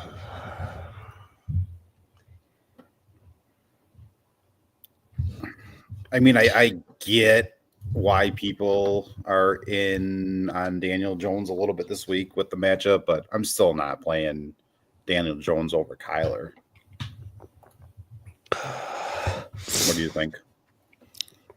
No, I would have to agree. Kyler Murray is the start here. Yeah. Bet you they both come in at around the same points though. If I had to gamble on that, I don't really see I don't see Daniel Jones getting you 12 extra points that Kyler Murray's going to get you. People are just down. They're down on Kyler because of last week. He did not score a lot, but the matchup is different this week, and I'm still rolling with Kyler. That lobster guy, Bigsby or Sutton, full PPR. I'm not starting Tank Bigsby with ETN back. So it's an automatic default to Sutton. He's a wide receiver 1 on that team. Yeah. Tank. Unless ETN's out, I'm not starting Bigsby. Tank Bigsby doesn't really offer us much in PPR, does he? Not to say that Cortland Sutton really and especially really slam dunks it for us either, but no, but you're getting I'm playing the guy that's out there full time than the guy that's out there halftime. Who's the best backup option on Monday if Tyreek doesn't play? It's a good question. It's a great question. I mean, my first choice would probably, he's probably not available, but I would be looking at Robinson on the Rams if he's available. That's my first choice. Go on. If he's not available, my second choice, that's where it gets tough because there isn't. Well, why don't we stay with let's just all under the hypothetical. We might as well just stay with the Rams. If Robinson's not available, I would see if Tutu Atwell is available. That might be sneaky. That could be sneaky. And then I would move over to the Dolphin side of things. Yeah, what's the situation with Washington? I bet you Washington's Yeah, available. I mean, Washington, Odell, I mean, they're both going to be available unless you have a really So- deep league. Jonnu Smith. Jonnu Smith, tight end, most likely available. If you had to put that dude in the flex position, and that's what you would have to do under the circumstance. But just make sure that you have the options available to you, and make sure you're not dropping the wrong person either, because Yes. we're gonna presume you'd have to make a drastic move here. I mean, So- hopefully, some leagues you can't do this, but some leagues you can put guys that are out on the IR. So hopefully you don't have to drop anyone. You can just wait it out, see what happens with Tyreek, and if you can move him to an IR and pick up someone else. Those are the list of the guys I would go after. But it just depends on who's available. Yeah, I think the burner 2-2. I think that's damn sneaky. See me, I would go after like Malik Washington before I went after Tutu. Like that could be damn sneaky. That could be damn sneaky. I think more. But I may go after Jonnu before I go after Malik Washington. Even. See, here's the thing, right? most cases, most of the time in this particular situation, if you're going to roll the dice here, wait on Tyreek, which is fine. Not saying that you shouldn't do that. And he winds up not playing, that he winds up not active. You at least want to have an option or two to add and insert. You don't want to have a 0.00. You want that healthy body in there regardless. Yep. So as long as there is somebody that's heart is beating, make sure you have that available to you. If you're going to roll the dice, and it's not like that's never happened to either one of us, because it has. We've definitely been there before. Definitely. Yep. But anything is better than just staring at Tyreek Hill. Never give yourself being in that spot, and it's 0.00. That's just bad fantasy. All right. Would you trade, I'm guessing, Devontae Adams and Hopkins for Jonathan Taylor? That seems excessive. It does. That seems excessive. Yeah, I mean, unless you got 3 other wide receivers that are all studs, and I mean studs, then I would not do that. I didn't have a problem doing the Cooper Kupp and John Connor. James Conner. John Connor. But this one seems excessive. Well, it depends on who is other wide receivers. I mean, if he's sitting there with Justin Jefferson and Jamar Chase and Amon-Ra St. Brown or Terry McLaurin, sure. I mean, you could probably, it's like the other situation. You could probably get away with it and be okay.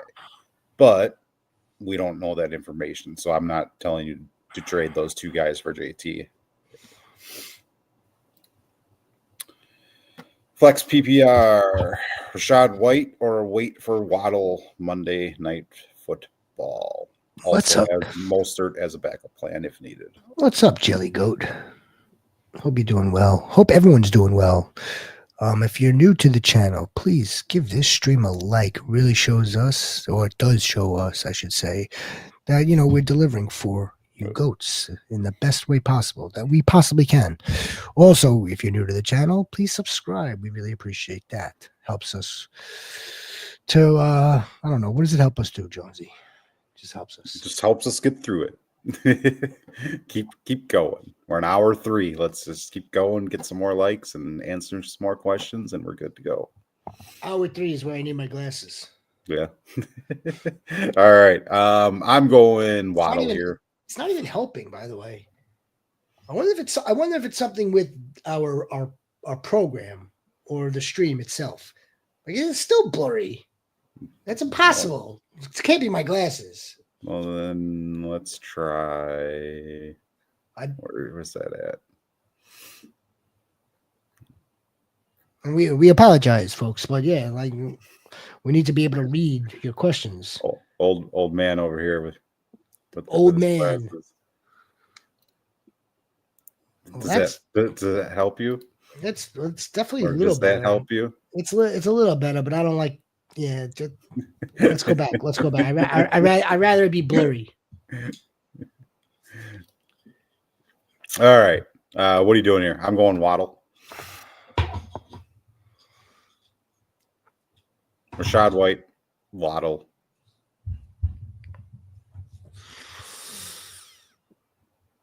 Yeah. Rashad White in your flex is solid. Is a solid play. Jalen Waddle, we think he's going to have a good game. We do. But if Rashad White's your third running back here,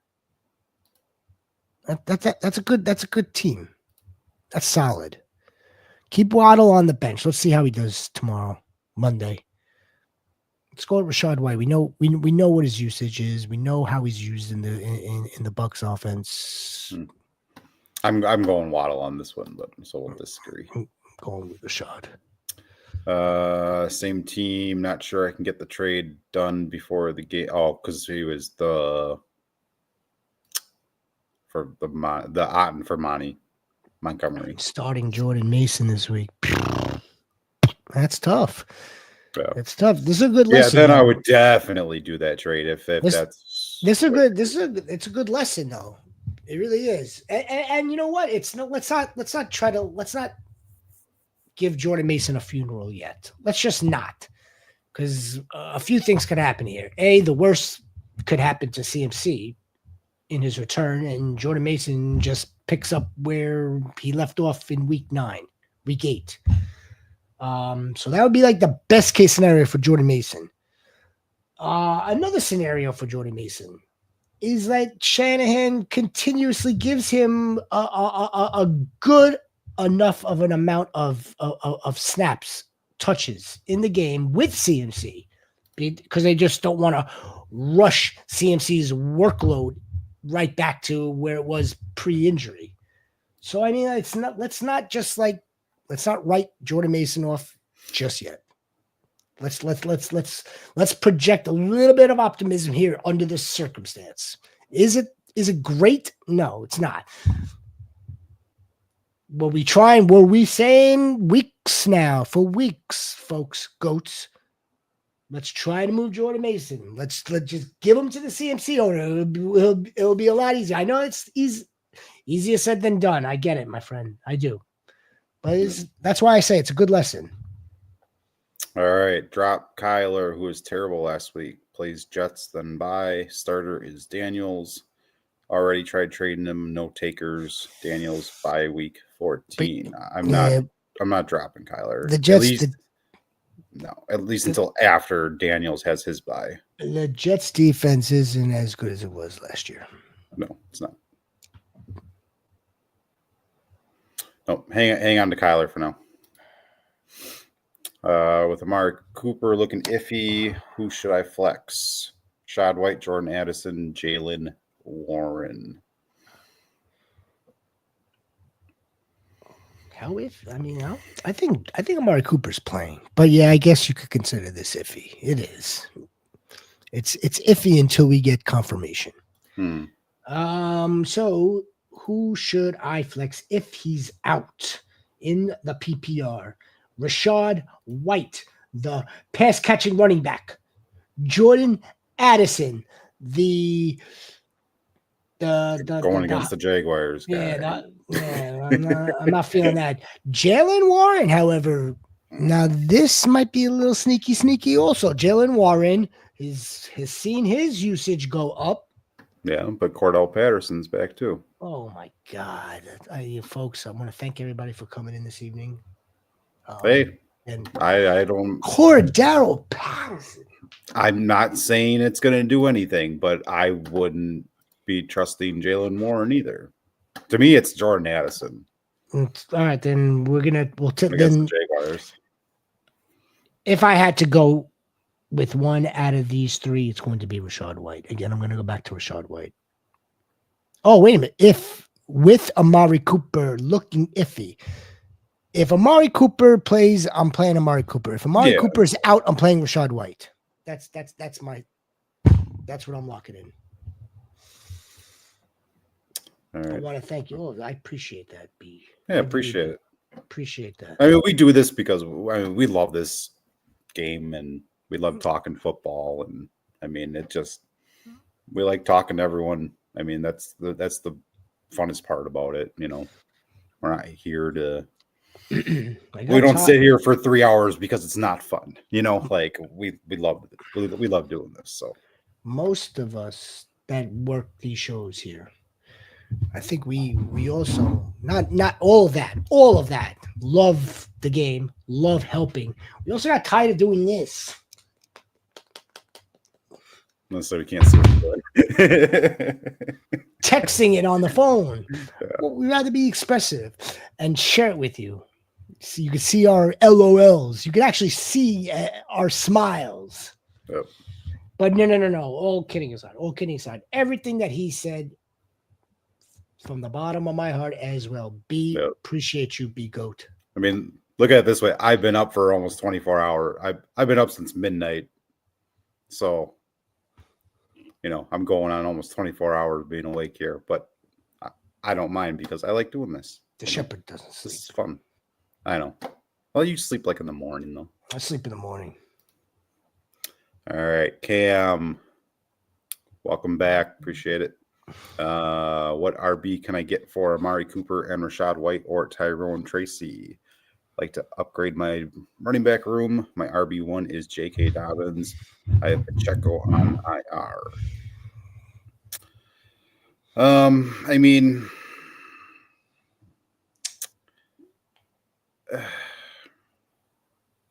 what RB can you get for Amari Cooper and Rachaad White? I mean, I wouldn't trade Tyrone away. I'd want to hang on to him. Honestly, I don't know if I'd want to trade away Amari Cooper either. Because once he gets something running here, I mean, can I get for Amari Cooper and Rachaad but I get his point having J.K. Dobbins. I mean, is his best strategy here just to protect his backfield and go and pick up a Kamani Vital and make sure that if Dobbins does go down, he still has that backfield locked up. And then, I mean, Tyrone's been doing pretty good. I mean, unless he's got a bunch of wide receivers where he can get rid of Amari Cooper and not hurt from it, you know? And he's got Pacheco coming back. I mean, we don't know what to expect from Pacheco. I mean, what about if you're content on upgrading? What about Devon A-Chain? That would be like a slight up. It's a slight upgrade, I think, from Tyrone Tracy. The way he's being used right now. His explosive playmaking ability, especially that. My God, I mean, like we haven't even seen that yet. What we saw last season. I would. Okay, but you're also looking at a guy that's scored over 20 points the last 2 weeks. Tyrone or Devon? Devon. Yeah. No, I know. So getting him, you're buying at the ceiling right now. And is Amari Cooper, is someone with Devon A-Chain going to say, oh yeah, I'll take Amari Cooper and Rachaad White? I wouldn't want Rachaad White if I had Devon A-Chain. That's going to be your problem here is I'm looking at it right now. Again, if he's trying to move Amari Cooper and Rachaad White, or Amari Cooper and Tyrone Tracy. There aren't that many running backs above them that are going to be able to go. I said that wrong, by the way.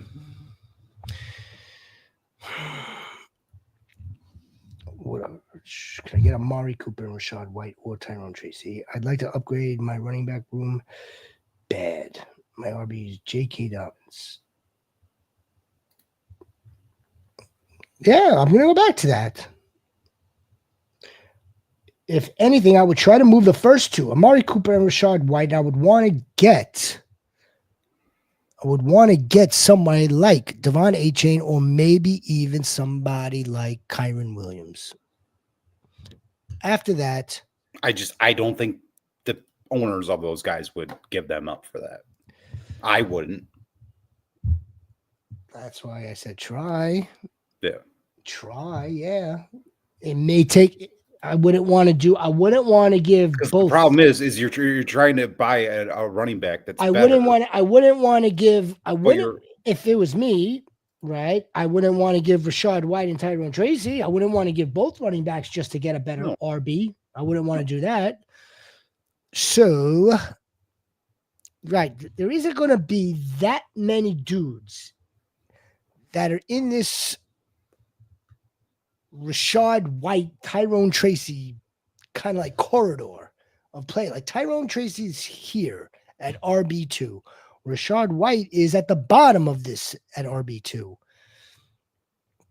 I mean, if your wide receivers can handle it, if you can be okay with getting rid of Amari Cooper, your best, honestly, your running backs that are probably realistic for Amari Cooper are probably James Conner, Josh Jacobs. I don't think adding a Rachaad White to that is going to put you in the tier of a Kyron or anyone even close to that. You're going to need to be in that lower end, RB1, high end RB2 territory, for Amari Cooper. I mean, it's just the problem is Amari Cooper has a lot of upside, but with his injury, you're selling low on Amari Cooper right now, and Rachaad White, you're selling low on him too because of the mess. So that's your problem here. That's why I would almost wait. I would definitely make sure you're getting Kamani Vital or even Gus Edwards at a minimum now that he's back too, to protect the Chargers' backfield. And wait for Amari Cooper to have a good week and then maybe try. But trade deadlines are right up against us, so you may not have that time. Yeah, see, I understand. Like, it's the issue here, Cam Daddy, and it's not necessarily an issue. It's more like it's the combination of players that we're working with right now. Yeah, and what we're working with also in conjunction with the fact that the window to do any of this is kind of closing fast. Yeah. And it's almost like you might have to stay put and wait for Pacheco, work with Tyrone Tracy, which is again, he's a good RB2, and then Rachaad White is also in that same tier of RB2, just at the lower end of it. And I wouldn't want to take those two running backs, deplete your running back room, just to go up and get freaking Jonathan Taylor or Saquon. Bijan. I mean, like I again, like Bijan is still, he's ranked RB3 for this week, and I'd much rather have the combination of Rachaad White and Tyrone Tracy. Yeah, I'd rather have Bijan. But yeah, I mean, that's what it would take. But just to stay pet, that's what it would take, though. That's what it would take. Yeah. But if you take Amari Cooper and one of these two running backs, you most likely, as you alluded to, you're most likely not going to get that player. Okay, I didn't see this. He has Nico, Justin Jefferson, Chase at wide receiver. No, you went 0 RB. And now you want to upgrade it, RB. I think you're fine, actually. I think you're fine. You have Nico coming off of IR. You've got JJ. You've got Jamar Chase. You're working with Pacheco's on IR.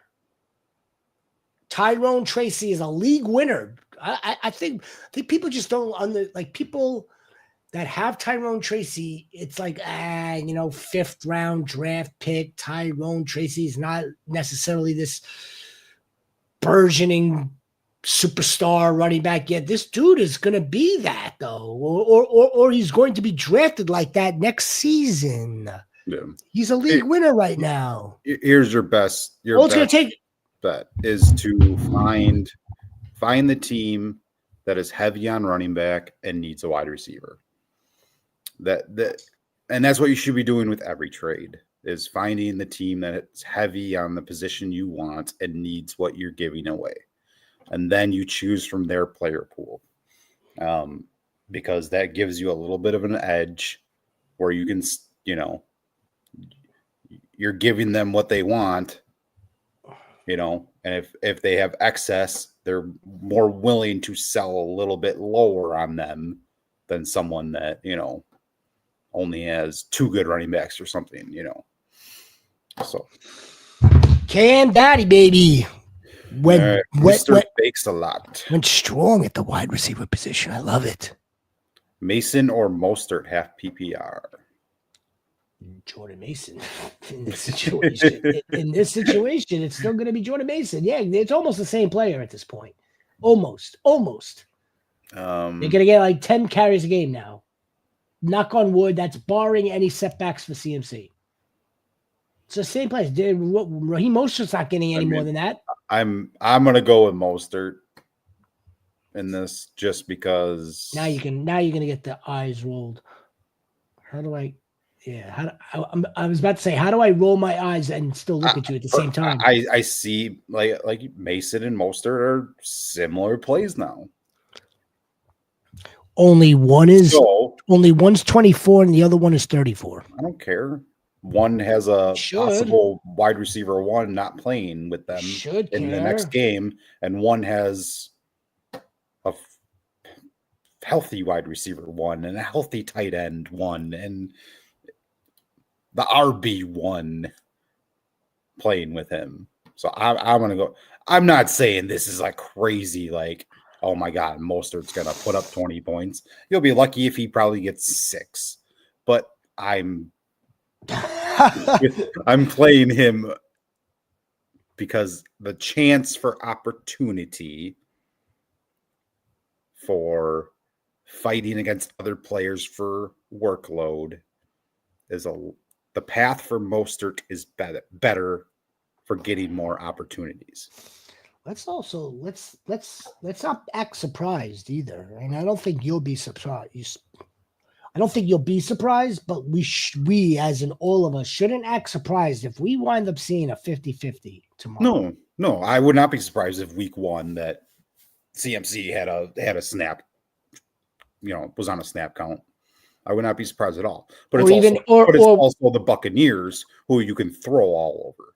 So that to me hurts Mason. Or even like, again, considering that this team is kind of sort of down in personnel. I was going to say even having both of them on at the same time, but then that means like someone like Kyle Juszczyk comes off the field, and I don't think they want to do that either. So no, it would be one or the other on the field at the same time. I'm just whipping out crazy scenarios. All Frizzy! Trade James Conner and Amon-Ra for Saquon. I was trading James Conner and Cooper Kupp for Saquon, but I don't think I'm going to trade James Conner and Amon-Ra for Saquon. I'm gonna hold on to Amon-Ra there. If this was Cooper Kupp, that's a different story. Half PPR, Daniel Jones or Tua. Concerned Tyreek not playing would impact Tua. Daniel Jones early morning game. It shouldn't. It really, if Tyreek does not play, it should not at all hinder Tua and how he operates and how this offense operates. Other than the attempts go elsewhere, get distributed elsewhere. Tyreek Hill has not had a notorious cheetah season. No. And that's with Tua this year. Check it, my folks, because I did. He is not. I mean, just looking at the last two weeks, Devon A-Chain, It's 8 targets, 8 targets. Tyreek Hill, 9 targets, 5 targets. There's The kind offense of is where running through Devon right now. that's where the difference is. Correct. So I'm starting to. Oh, look who it is. Chisel. I hope he's still here. Tyreek, put Tyrone. I don't have a replacement for him. If you don't have a replacement, then you're playing Tracy. If you don't have a replacement, Chisel Dizzle.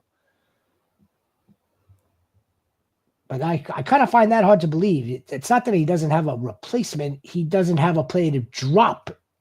Yeah, to make the addition on Monday night. That's what it is. But yeah, if you can't put Tyreek on your IR if he is out, I don't blame. You don't want to drop someone. I don't blame. I don't blame him there either. I don't blame him.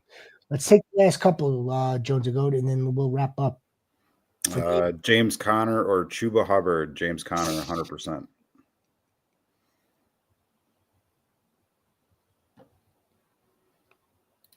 Okay, Chuba's. You don't. Yeah, but you don't know. Having a great year. You don't know what Jonathan Brooks is gonna. And then I'm not saying Jonathan Brooks is gonna come in and get 15 carries. He may only get 5 carries and play 20 snaps. But it's hard. Still. We're still giving slack to Chuba Hubbard. He's quietly had a great season. Quietly, I say quietly. Yeah. Because of the shit situation that he's in. Chuba is close to an RB. He's getting 15 points a game. James Conner's getting 14 points a game. We're not talking a huge difference here. Why not? Why not? I would go James Conner. Bills elevated multiple wide receivers from practice squad. If that's just coming in, Jacob. A, thank you for the information. B, that could also be because not just Amari situation, but because of Keon Coleman. Yeah. So they're running thin. Yeah. But if it's multiple wide receivers, then based on that, at least it's trending in the wrong direction for Amari. Yep. All right. Jake Ferguson, Sam Laporta, Kyler Murray, Justin Herbert, Javonte, or Bucky Irving. So I'm going to go Ferguson, Kyler Murray, Bucky. That's what I'm going to do. Okay. I'm with you. Brian Thomas Jr. or George Pickens, full PPR. I think we'll go with Curious George. Yeah, I'm going Pickens here. Curious George here. I traded two out of 3 of my Dallas Cowboys this week. Wow, you had a good job. I mean, hopefully we didn't trade CD Lamb away for like nothing or something. If it wasn't CD, who the hell else could have it been? Ferguson and Rico. Who the hell else? Rico down, right? Rico, and really, that's about what I traded 2 out of the 3 of my Dallas Cowboys. Unless he traded Dak before the news broke that it was season ending. Maybe Dak's part of that. So, Nicholas, Downs versus Buffalo. Mooney versus Saints. We've had this question a couple times tonight. I mean, I like both of them. But I think we settled on Downs. I'm team Downs. I am. I'm gonna be team Downs here versus Buffalo. Coaches. You're welcome. Thank you. I should say. Here, Mr. Bakes a lot actually brings up a good point right here. If you have a Monday night issue and there's Monday night kickers available, you can drop your kicker, pick up the player you need, and then pick up that kicker that plays on Monday. It's a very good strategy. That'll definitely work. Yep. So, and that's it. Is that it? That is it. Fantastic. We will see you guys tomorrow, 7:30, or immediately following the game of the week 425. Yeah, please give us a like if you are here with us for the first time. We really appreciate you. Please subscribe for that handsome man, Jones the Goat. It's your shepherd. I want you to have a wonderful evening. Good luck tomorrow. Gotta love it. Gotta love it. Deuces. Deuces to you guys.